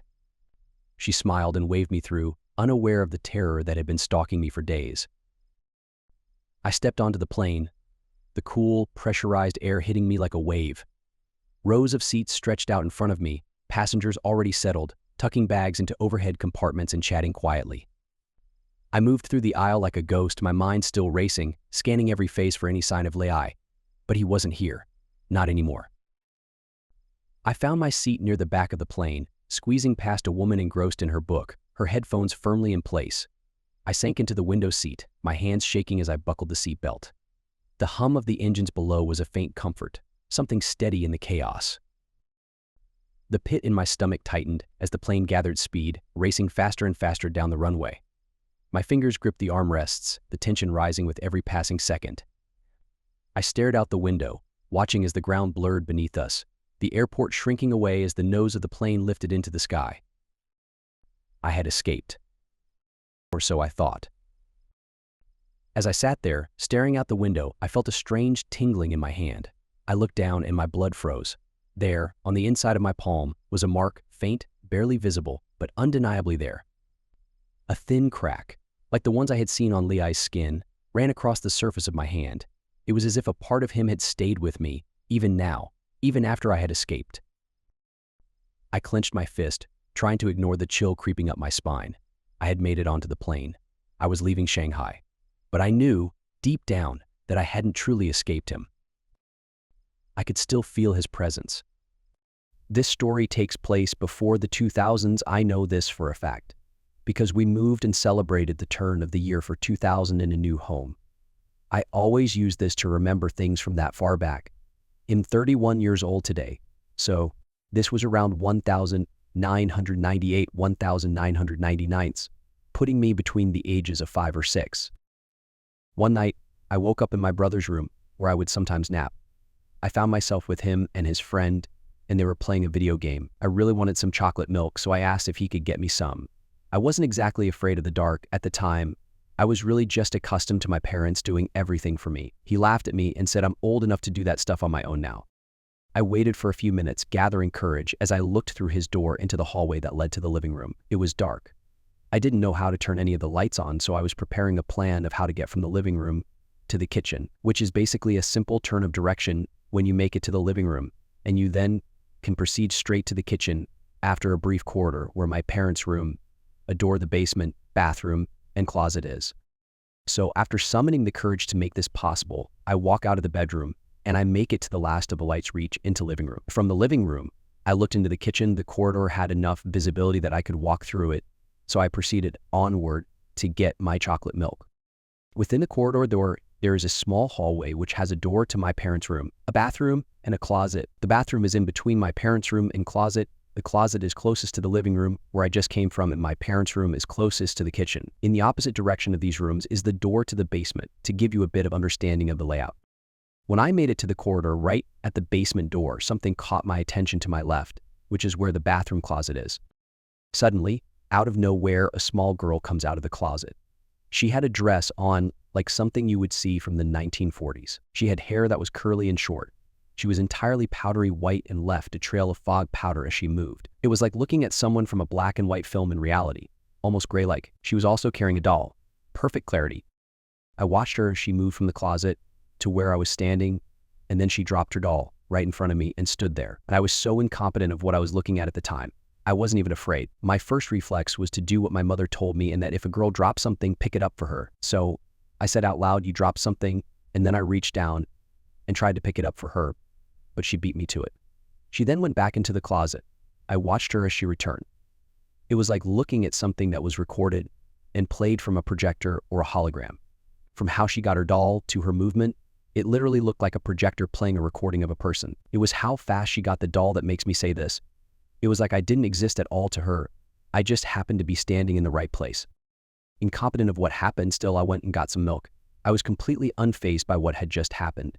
I told my brother when I got back what happened, and he said that must be the girl Dad said he heard crying in the attic when we first moved here. You were still a baby at the time. What good thing you didn't follow her. The attic entrance is literally above the corridor where this happened at. He then said that I've never seen her, but every now and then my closet comes open. He pointed at his closet and then went back to gaming. His friend stopped caring too and went back to playing.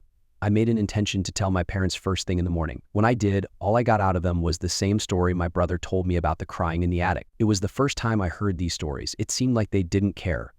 It was strange seeing something like that as a child, and adults just didn't care about it. After this happened, I started treating dark areas differently and ultimately became afraid of the dark after. I live in a house that built in the 70s, and my grandparents have had over 20 people and most of them have died. There's been sketchy stuff that's happened here, but my grandma always brought in people who were in need. It's just who she was. I have many more stories like this, but I'll start with my most recent story. So my godmother had died this night, and her son, who I'm close with, and her daughter came over for a few drinks, plus my other buddy who lives a couple door down the road. I got wasted and started getting angry at the ghosts because I was having nightmares and wasn't getting too much sleeps for a couple weeks, and I had it. I started saying to them, who tough are you to do anything? You guys were drunkyards who beat their wives, their children, probably participated in the gang bangs that went on this reserve. I'll live on a native reserve, and shit wasn't too pretty because of residential school and just how everyone was brought up for generations due to racism. I understand this isn't right to say, and I should just let them be in peace, which I apologized for the next day and began to pray for them. Anyways, I was fueled with so much adrenaline because I could feel them. I turned off all the lights, walked to the back room where most of the energy comes from, and walked into the closet and sat down. I then said, "Is this what you want?"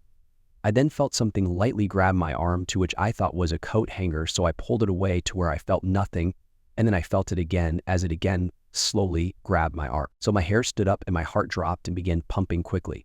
I got up not in too much of a hurry, but a lump was forming in my throat. As I swallowed it, I said, "So you are real."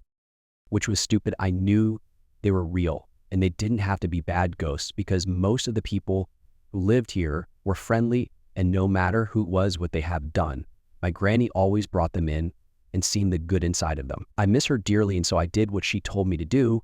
I asked them to kindly leave and thanked them for visiting and said I would pray for them, which I did. It's kind of amazing she still believed in God after it was mostly forced on us as a people to get rid of our traditional ways, but I believe in him too. I haven't really felt as bad of energy and am sleeping better. It's better than staying up all night because I feel something watching over me. Now I understand not all spirits are bad. My older sister, Donna, passed away suddenly 4 years ago. Not from COVID, she didn't keep well for most of her life. This month, and these are some of the things I've experienced since she died. So my cousin, who hadn't seen Donna in a few years, but they were close when they were teens, and hadn't ever been inside her house. Again, she didn't keep well for most of her life, so I lived with her to care for her. So the day after she died, he comes to the house to pay his condolences. He sits in what was Donna's seat. And after about an hour, he asked what the perfume was I had just sprayed. Only he could smell it. I told him I don't wear perfume, but asked him to describe it. He describes my sister's perfume. I walk into her bedroom and bring in the bottle and let him smell it. He confirms that's the same smell. It's then that I tell him that that's Donna's perfume he smells, and he's sitting in her seat. He found it comforting to feel her presence around him. The night before the viewing, I had been worrying about the viewing since my mom said there would be one, as I have a fear of coffins, whether they are occupied. I'm not sure what other word would be more suitable, or empty. So the night before, I have a dream that I am at Donna's viewing and I'm walking down in loom walkway to the end of the room where her coffin. I can hear her talking to me, telling me not to walk any further as she'd come into view, etc. So I wake up in the morning and I'm petrified now and force myself to get dressed and go to the viewing with my mom and other relatives. And everyone starts going in and I'm sitting right outside. I can see her coffin at the end of the room. And I don't think I'll be able to see her and say goodbye, although I'm trying to work up the courage to do so. When I hear her again, the nerd 2866, I know you are here, and that's as close as you can get. Don't beat yourself up, you are here, and it's all that matters. A few hours pass and most people have gone by now and the viewing is almost over. When I suddenly get enough courage to start walking towards her, I get about halfway down to room when I hear her again, stop the nerd 2866, one more step, and you will see me in line here. Please don't take another step unless completely you are sure you want to. I swear it took every inch of composure I had not to faint and or freak out there and then, but after taking about 10 more minutes and with the help of my mom, I made it to see her and say goodbye. And yes, one step later and I could see her lying in her coffin. I used to smell her perfume randomly around the house, still do, but it's only occasionally now, and I used to hear her say my name. I'd ask my Alexa to play my music, and her favorite songs would play. Our tastes in music couldn't be any more different. She loved Pink Floyd and I'm a heavy metal fan. I live in Indiana. The state is riddled with curses and folklore that no one talks about, not because they don't believe, but because we are used to it and we don't want others to live with it. The best example I have is my hometown of Kokomo. Kokomo falls between a small town and a medium city. We aren't huge nor are we small, but corn and soybean fields are everywhere, as are the Native American curses we live with, including the one I am about to tell you. Back when the Miami tribe of Native Americans called this land home, there was a girl, but her name lost to time and her people forbidden from speaking it. She was a bright girl with deep connections to the spirits. Even as the pale invaders moved closer to her home, she was bright and bubbly. Some say she was destined to be the next spiritual leader of her people. Sad to say that it wasn't meant to be. On a cold full moon night in autumn, the girl vanished, and her people searched and eventually found the poor girl. She was crucified to a tree, her jaw ripped off, and clear signs of being assaulted in the most vile ways. A deep sadness filled her people, who disappeared only a few days later. The settlers found her village homes on fire, the girl's body laid on a pile of animal bones and ash with her arms spread out, her pale, dead eyes gazing up at the stars. The people disposed of her in the Wildcat Creek and settled on her people's land. This may just sound like a made-up story, but I have seen her and felt her rage. And I was only 14 years old. I was walking outside and felt a shiver run down my spine. Fear that I have never experienced before rippled through me. I was walking down a street, one side lined with houses and the other with a cornfield. I stopped walking as I saw her, walking from a yard to the street, shambling, her movements so wrong and horrifying. Watching her shuffle, disgusting noises that I can't even describe coming from her. She stopped suddenly and the blood drained from me. I watched her head turn to look at me, and I suddenly felt it. I knew what it was. It was her fear. The fear, anger, and horror she felt with her final moments. I felt sick and terrible, but I managed to turn and run away. I felt her behind me, as if no matter how fast I run, that girl was only feet away from me. I ran with all my might until I got home. I slammed the door, turned on all my lights, and prayed all night. I went by with my mom later that day. The corn where I saw her heading was all dying in a line through the field, and the dog of the man that lived in the house I saw her coming from had died. I know she's out there, angry and hurt. I believe she is the cause and curse on this land. Her figure haunts me to this day, and I can't forget her. I can't look outside at night anymore, fearing that young Miami tribe girl will be standing there, coming to get me for escaping her back then. As soon as I stepped into the other world, everything felt utterly wrong. First of all, the colors were sickeningly vibrant and oversaturated. It hurt my eyes as they slowly adjusted to the brightness of my environment. It was like I was thrown into a cartoon, but it was extremely unpleasant. The wilderness there was untamed, the grass overgrown and splattered with patches of luminescent flowers. The foliage was thick as anything, and the trees were intimidatingly tall, making me feel like an ant under their giant shadows. The terrain wasn't flat like the woods at home. It was hilly and generally uneven. Vines and ivy adorned everything in sight. This forest was unrestrained in every way and the most beautiful display of nature I'd ever seen. Not only that, but when I looked up at the sky, towards a strange warbling sound that may have been a species of bird I'd never heard before, it was the deepest and most unnatural dark blue I'd ever seen in my entire life. The stars were big and bright like little suns, golden and shimmering, with swirls of gold specks trailing through the sky like the Milky Way. They seemed to rotate and pulse as if they were living and breathing things. This was all very breathtaking, but as soon as I entered that deceivingly beautiful realm, I was hit with a nauseating sense of wrongness that made every bone in my body ache to run back through the portal. I felt very unwelcome. I felt like I had just wandered into a random stranger's house and made myself comfortable as I waited for them to get home and discover me there, vulnerable and offensive. It felt like the universe itself was whispering to my mind that this land was strictly forbidden to me, and as a deeply unwanted visitor, I should make my business there quick, or else something terrible would happen to me. Could you imagine being in a world so foreign to humanity that your primal instincts were screaming at you to leave as soon as possible? Each step forward was easier than the last, but that's not to say my defiance against the unspoken rules of this world was a walk in the park. It was like walking into a bear's den, and by God, I hoped I wouldn't be noticed. I just kept thinking of Zoe, her face, her laugh, her innocence, and the way she vied desperately for my attention as if I was the greatest person there was. She didn't deserve to be stuck in a place that felt so god-awful to be in, and I was still determined to find her.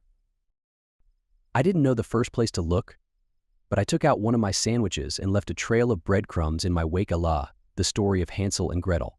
I didn't want to lose the portal. The distant trees faded into blue gloom like they were hidden by fog. I flinched as a giant moth-looking creature with moss growing on its sickly green wings fluttered past my face. After a while of walking, I feared the breadcrumbs would not last, but then I heard a babbling brook, or in other words, running fresh water nearby. Treading up a small hill laden with moss like a blanket, I came across a stream. Just like everywhere else, it was teeming with life. The water was clear and blue like the type you'd see at a tropical beach, the surface scattered with lily pads. Toads croaked, and a persistent buzzing from various insects filled the air. That's when I started to notice just how dreamlike everything felt.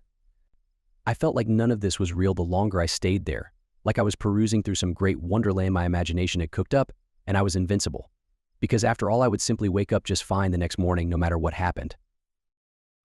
I traveled along the bank, feeling light and airy like I had just breathed in that happy gas at the dentist's, until I heard that same harp music. It lilted through the thick air like a lullaby, contributing to my growing delusion that I was stuck in a dream.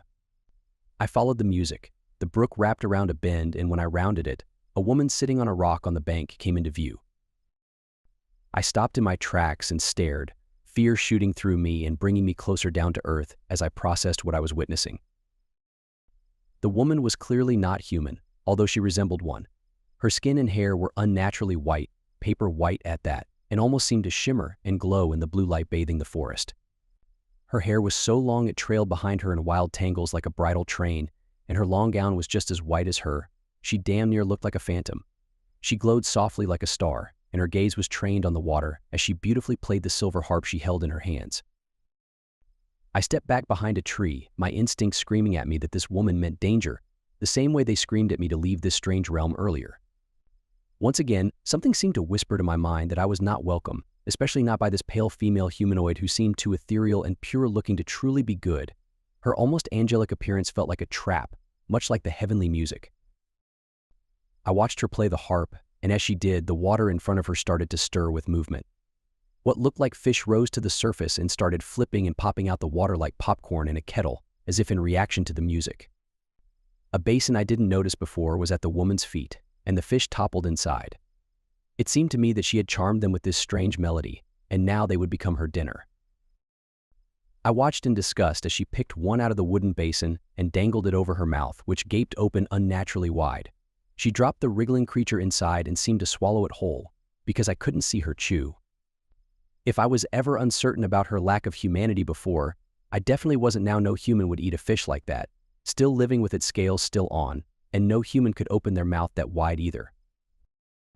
The woman rose to her feet, and from her back unfolded two brownish-black dragonfly-like wings that buzzed obnoxiously loud and beat themselves so rapidly they became a blur. They seemed to withdraw from the back of her dress, which was open, revealing her colorless flesh, as if materializing out of thin air, because I hadn't noticed them before. Something landed on my shoulder, and the sensation frightened me enough without me looking to see a spider bigger than my face, purple like a grape and spotted with blue, skittering down my arm with thin, spindly legs connected to a fat body. I wanted to scream to the top of my lungs, but I merely gasped and brushed it off. Still, that gasp was too loud. I heard a high-pitched chirp, and it definitely wasn't a bird, rather it came from the woman, and it sounded like nothing a human could replicate with their mouth. I remained hidden behind the tree, my hand over my mouth. This dream was beginning to look like a nightmare. I heard the buzzing sounds grow closer, slowly, as the winged humanoid intelligently tried to sneak up on me without knowing exactly where I was, as if it knew I was prey waiting to be caught. The weird spider rushed out into the open, away from my feet, and I heard another unearthly chirp, much, much closer this time, as it caught the woman's attention. It took everything in me not to scream and run as the fairy pounced on the creature, diving onto the ground like a wildcat and closing her long-fingered hands over it. It struggled in her grasp as she forced it into her mouth. She was so close to me that I could lean over and touch her if I was truly crazy enough, and if she simply looked to her right and just a little behind her, she would see me. She buzzed like a fly and happily chirped and squawked like a weird mix of bird and insect as she feasted. At this proximity, I could see the blue-green veins under her skin and little spidery feelers or legs sprouting around her wings and wiggling like fine hairs blowing in the wind, if each hair had a mind of its own. I was frozen to that spot in horror. The fairy stood to her full height of 7 feet, the arachnid's legs hanging out of her mouth. Silently, with my hands over my mouth, I stepped around to the other side of the tree before she could turn and see me. I was shaking with the adrenaline that coursed through my body. I heard the buzz of her wings as she departed, and I chanced another peek at her to see her gathering the basin. She carried it further away down the bank, flying and ignoring the water sloshing over the sides. It was then that it struck me. That thing resembled Zoe's drawing of Boza, except it was an adult version. Not giving myself a chance to think it through, I followed the fey creature quietly, sticking to the cover of the trees as she or it traveled alongside the stream. The stream led to a wide-open meadow with a stone cottage. The cottage was practically one with the nature around it, covered in plants with many of those mossy, giant moths drifting around the lantern lights hanging from hooks on the exterior walls. I watched from the shadow of a giant tree as the fairy brought the basin inside what appeared to be her home. Even from where I was hiding at the edge of the tree line, I could hear the laughter of what sounded like a child ringing out through the meadow. Zoe, it has to be. A tiny bit of water hit my cheek and I looked in confusion at the stream close to me. A small human the size of my hand was peeking at me from behind a rock halfway submerged in water. Upon closer inspection, I realized that the stream was not filled with fish, but mermaid-like creatures that were half fish and half human. Think of a pixie, then imagine if mermaids were the size of pixies and had gray scaly minnow tails. The dopey smile of the little creature made it clear its head contained no thoughts as it pursed its lips and playfully squirted water at me again. The fact the Fey woman ate such an adorable creature alive solidified her cruelty in my eyes. The stream ran through the meadow and opened up into a lake. I crept across the wild grass and around the side of the cottage. I peeked through a window and saw an earth-shattering sight that made me want to cry on the spot. There was Zoe in a gilded cage in the center of the room I was looking in. She sat curled up behind the golden bars, her fairy costume looking dirty and ripped and her teary eyes showing just how scared she was. And there, taunting her on the other side of the bars, was what I had thought was a figment of her imagination once Boza.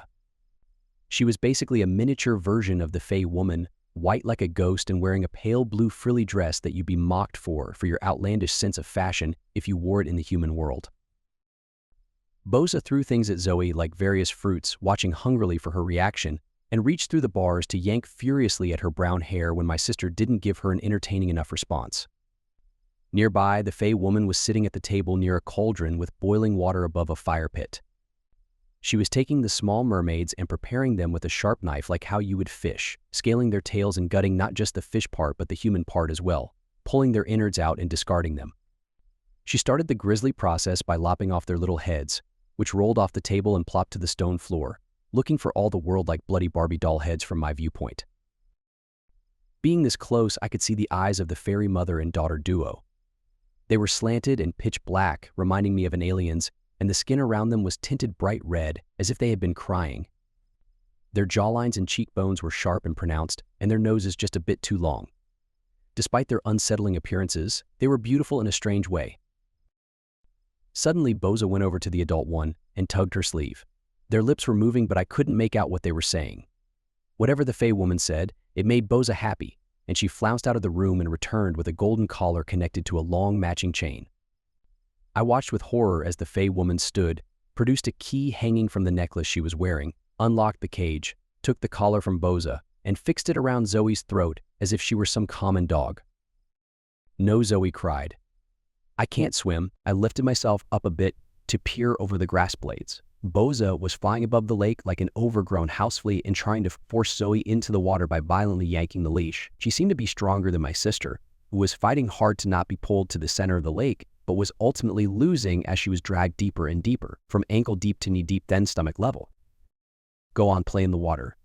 Boza's exasperated voice, which sounded like any child's except maybe a bit deeper in pitch, commanded. You're my pet, so you have to do what I say, and I want you to swim like a good little human. No, you'll kill me. Zoe wailed, gripping the chain and pulling. The water was up to her chest now. Soon it would be at her chin. Zoe really couldn't swim, and if this continued, she would drown. Sparing a glance at the cottage where the mom was, I burst into a run towards the bank. Boza and Zoe looked at me. Boza seemed surprised and confused at my appearance, but my sister exploded into hysterics immediately. Nina. She reached for me, her face scrunched up as she sobbed.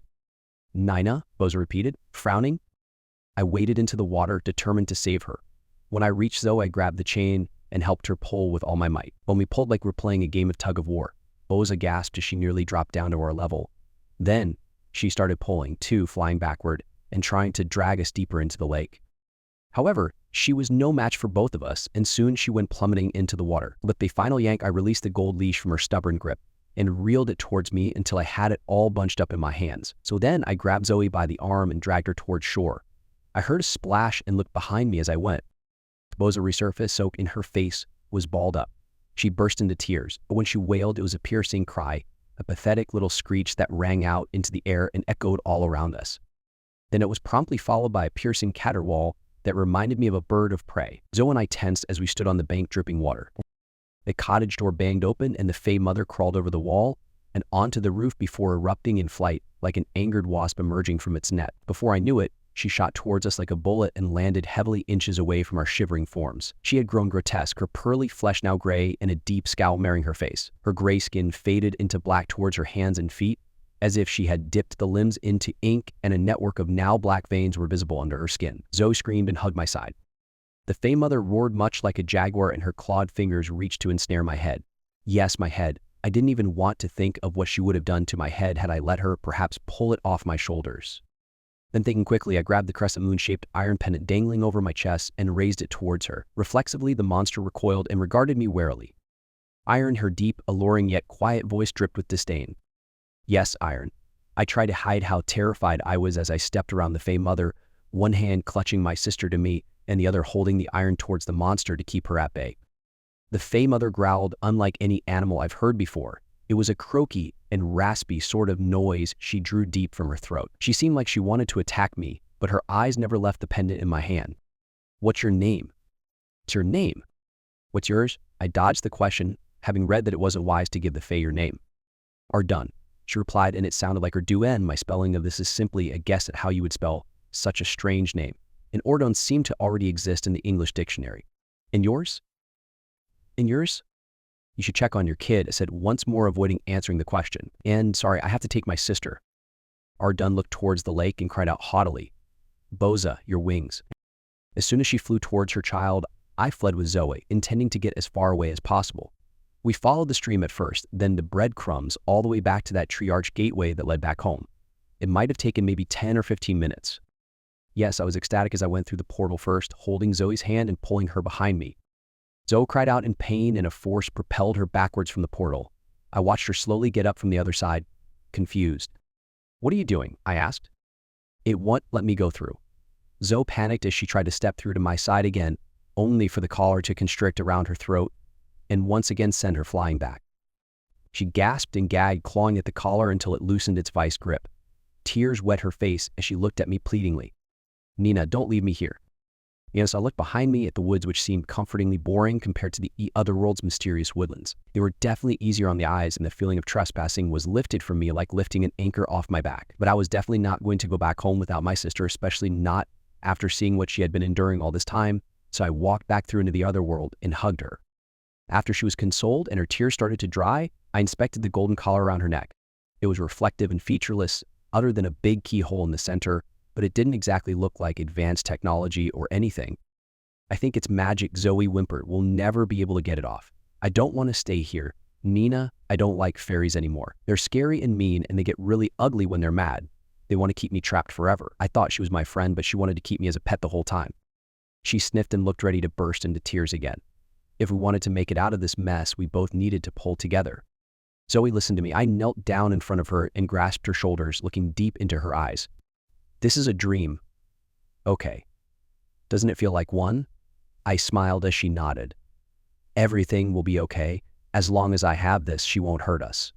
I showed her the pendant. The Fae hate iron, just one touch is agony too, and wearing it repels them. Listen, did she use that same key that she used for the cage for this collar?" Zoe thought for a moment, then nodded. My heart sank to my shoes. That's around her neck. Maybe she'll set it down somewhere after a while, but we have to go back to that house. At this, Zoe vigorously shook her head, her tangled and dirty hair shaking with it. Up close, I could see the dirt smudging her cheeks, mixing with the trails of tears. She smelled awful, too. After all, she'd been gone for weeks, so they clearly hadn't bathed her. I smoothed her hair to comfort her as she started breathing hard. "It's okay, I promise. Your big sister is here to protect you, and this is just a dream. You're the brave warrior princess, just without your noble unicorn." I looked around quickly and spotted some flowers. Working fast, I tied their stems clumsily together to weave a flower crown, and then put it on her head. I watched as she shrugged the fake wings off her back and ground them into the dirt with the heel of her flat. She put on a fake brave face. "So instead of defeating the witch, we'll defeat the evil fairy?" I nodded, standing up and holding her hand again. "Exactly, it's your dream after all. Now, let's go." And we made it back to the edge of the meadow where the cottage sat, witnessing strange bugs and hearing strange animal sounds along the way. The fairies weren't in sight, so it was safe to assume they were inside. We snuck over to the same window I was looking through before to see that Boza was drying her wings by the fire, sitting with her back to it and entertaining herself with wooden dolls. Then there was Arden. She was talking to a monster we had not seen yet.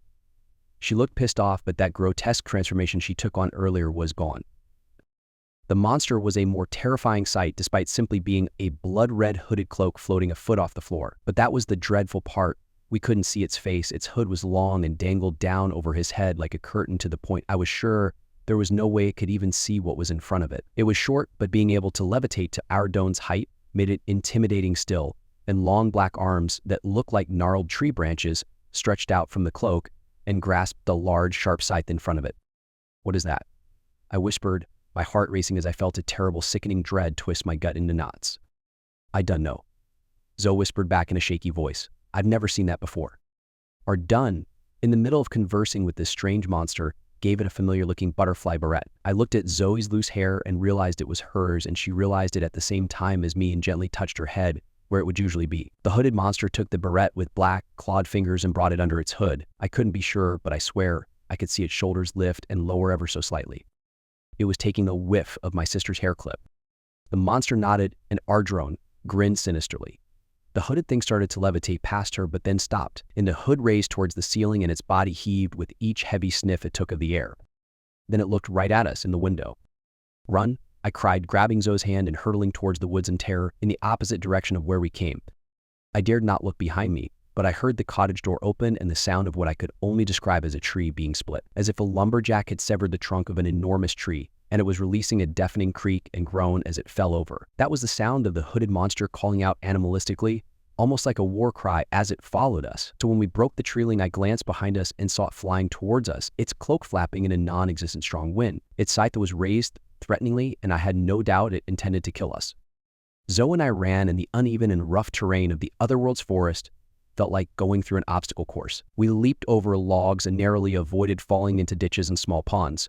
The air felt thick, like I was traveling through Gel, and it all truly and very literally felt like a bad dream. Nonetheless, I ran like my life depended on it, because deep down I knew this was all really happening. The thick tree trunks helped obscure us from our unearthly pursuer, and the cacophony of otherworldly wildlife sounds drowned out our panting and footsteps. Zoe stopped running suddenly and collapsed, her breath shallow. I can't breathe." "Now come on, just a little further," I begged as I pulled her to her feet, hearing the loud rustling of the monster's cloak get closer.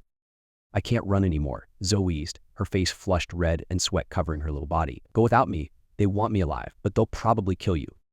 My eyes watered as I gawked at my little sister. My selfish, spoiled brat of a sister was telling me to save myself and leave her on her own with a monster after us. I thought about all the horrible things I'd said to her back home and how much I treated her like a nuisance, and I trembled with the weight of my guilt. "Over here." You both gasped as a little boy called out to us from the distance. And no, not fairy boy, a normal human child. Even from our viewpoint, we could see his skin was fair, maybe even a little tan, and he had messy brown bangs scattered over his forehead, so no wings to be seen at all. He waved his arms wildly and frantically gestured for us to follow him. Bury. On their race. Zoe and I bolted towards him as we heard the ear-splitting roar of the monster nearby, which sounded like lumber being sawed and a tree being felled, accompanied by the sound of its cloak rustling. When we got closer, I realized the boy was maybe a couple years older than Zoe, perhaps 9 or 10. Once we were only a few feet away, he removed a large flat rock from the base of the giant tree he was standing by. Under the rock was a deep hole in the ground, which he jumped inside. "In here," he whispered, before ducking through and disappearing. Seeing a flash of red fabric rippling in a wind in the distance, I pushed Zoe down into the hole and followed in after her. Once I was under, I dug my fingers into the grooves of the rock and slid it back over the opening to hide us from view. The hole led to an underground tunnel. The drop wasn't steep, and it sort of curved into this channel, which was only big enough for Zoe to stand in, but the boy and I had to slightly crouch to fit. It was surprisingly well lit inside. The space was illuminated by jars containing luminescent flowers, and what looked like strange glowing bugs too big and bright to be fireflies. And besides, fireflies were green and these were blue. There was also a hoard of random items inside and food the child had gathered, if I remember right, and it was clear the boy had been there for some time. His fashion looked outdated, and the clothes were very washed out looking and dirty. "Who are you?" Zoe beat me to the question that was on both our minds as we both stared at him. "I forgot my name." The boy shook his head, looking angry. "The fairy stole it from me. Names give them power." "Did you give it your names?" "Not mine," I replied. Before looking at Zoe, I was afraid she had, and the look on my face made my anxiety about that quite clear. "I told them my name was Princess Lily," Zoe said proudly as she met my gaze. "Not 'cause I was afraid, but because I wanted her to think I was special too. I'm glad I did, though." "Me too," I nodded and looked at the boy. "How long have you been here, exactly?" "A really, really long time," he frowned. "I stopped counting days a while ago. Are my parents still looking for me?" "I don't know who your parents are." I felt bad for him. "Do you at least know your family's surname? Or your parents' first names?" I also asked him if he went missing in our area, but I won't reveal to you the name of the town we lived close to. He didn't remember any of the people's names, just the name of the town, and I could tell he wanted to cry, so I switched the subject. So you've been living underground? I remember looking around and seeing a map he had been trying to work on with old-fashioned parchment paper and a feather quill. It's the only safe place to live here, the boy said, eating some strange green berries he had. Stop eating that. I lowered his hand, clutching the fruit from his mouth. I heard eating their food gives them power over you. The boy snorted and glared at me judgmentally. You don't think I know that? I know everything about the Fae people. I haven't been able to leave here in a long time, and if I didn't eat anything, I would be dead. Duh. You didn't eat anything, right, Zoe? I asked, turning to her. Yes, Zoe looked like she wanted to cry. I was stuck here. I had to. They fed me those little mermaids and some weird-looking fruits. Those are water sprites. I used to feel bad about eating them too. But that's the only meat you can catch really easily here, other than nasty bugs, and their brains are stupid like real fish anyways, the boy replied, wiping berry juice from his mouth. And since you ate here, you'll probably stop growing up, like me. What? Zoe and I cried out at once. Well, I'm not sure if I stopped growing or if I started growing really slowly, the boy said thoughtfully. Fairies take a long time to grow. That little girl has been a little girl for a long time. I think when you eat the food here, the rules of this world start affecting you the same as they do the Fae people here. Little girl? You mean Bosa? I leaned forward. Have you seen her and her mother? They took me, the boy replied grimly, a fire burning in his eyes. I knew as soon as I saw you guys that they'd taken you too. They kept me in a cage, but just like you, I was able to escape. We're not escaped, Zoe said, tugging her collar. This thing won't let me go back home through the portal. There's a portal, the boy all but yelled, his eyes going wide. Why didn't you say that before? I've been waiting for another one to open for ages. We have to go right now. He tried to crawl past us to the whole opening, but I held him back. Wait a second. I'm not showing you where it is until you help me get this collar off my sister. I looked at him sternly, not wanting to lose Zoe's only chance of escape. Get out my way, the boy hollered with rage. If we don't hurry, it'll close soon. Move. Please, I begged. You've been here a long time and seem to know a lot about this place. We know where the key is. We just need help getting it. See? Simple. Didn't I tell you already? I escaped them before he spat. You must think I'm pretty dumb, huh? I know exactly what you're trying to sign me up for. The fairy lady keeps that key on her all the time. It's impossible. Besides, no one was here to help me. I wish my sister had come for me. If it was impossible, you wouldn't be here, I argued. And I'm sorry no one came for you. Hey, wait, did you say you had a sister? The boy eyed me warily and nodded. Yeah, I don't remember her name. To be honest, you kind of look like her. He pointed at Zoe, and I thought you were her, until you came close enough for me to see. But you're just a couple of random girls. That's when I realized something. Was your sister's name Emily? I asked. He looked shocked. Yes, I think it was. That sounds familiar. This is the first time I've been able to remember. Do you know her? Our grandma's name is Emily. Realization dawned on Zoe as well. Hey, she said her big brother went missing when she was my age. I didn't know she told you that story too. I remember expressing surprise at this. I turned to the boy. So your name is Dustin. Dustin visibly shuddered. It's coming back, ... It's all coming back. So I've been gone for that long? Grandma, does that mean ... Our parents are dead? I nodded sadly, knowing my grandma's mom and dad were long gone. Zoe looked like she wanted to cry for him, but instead she gave him a hug. He was too shocked to hug her back. I always thought I'd see them again. He burst into tears.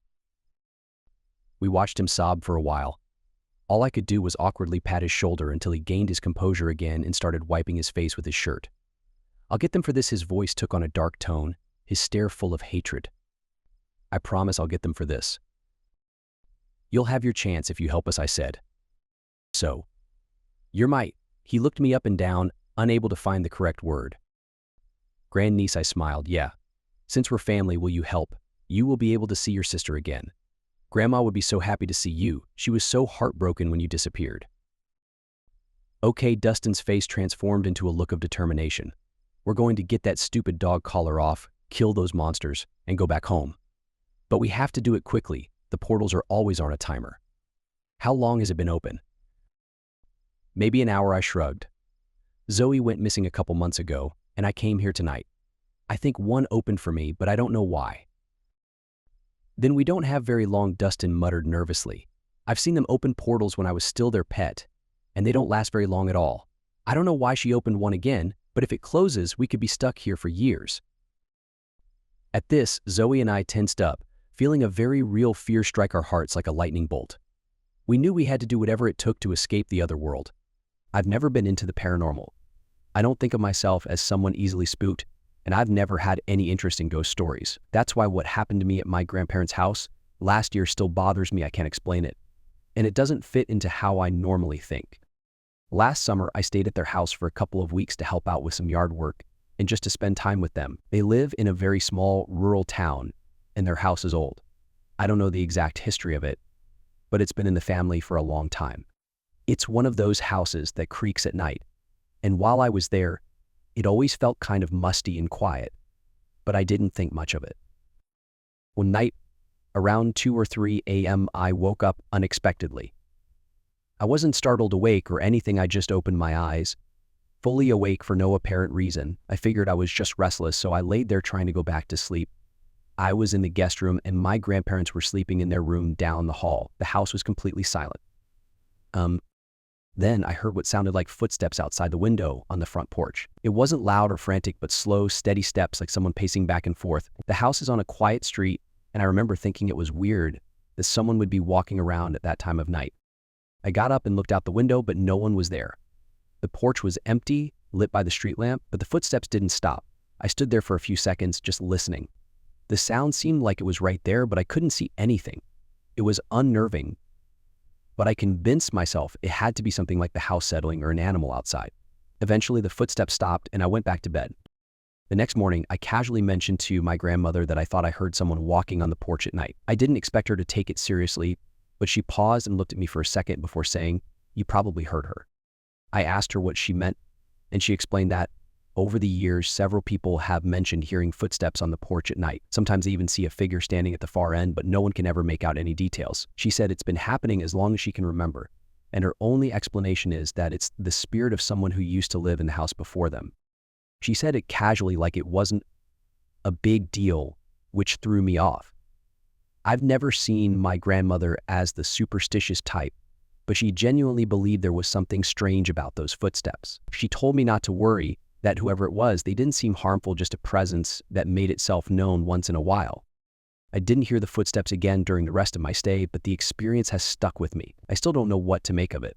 I'm not saying I believe in ghosts, but it was real enough that I haven't been able to explain it away. I grew up in a small town, drive-by in a blink of an eye type of place. My family ran a little market where you'd stop for food, some needed groceries or your nightly six-pack. My mom ran it like nobody's business. She'd work all day and then close up. I'd come down during closing time and always help restock the shelves and coolers.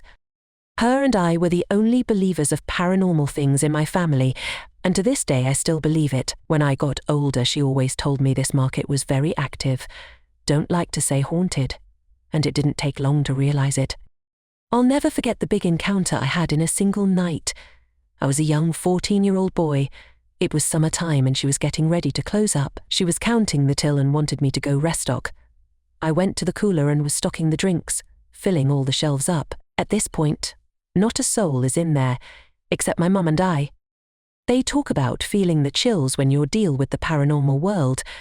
Well, I was already chilly in the cooler but felt this weird sensation, and suddenly a can of Dr. Pepper was thrown at the wall right above my head. I came running out spooked and ran up to her.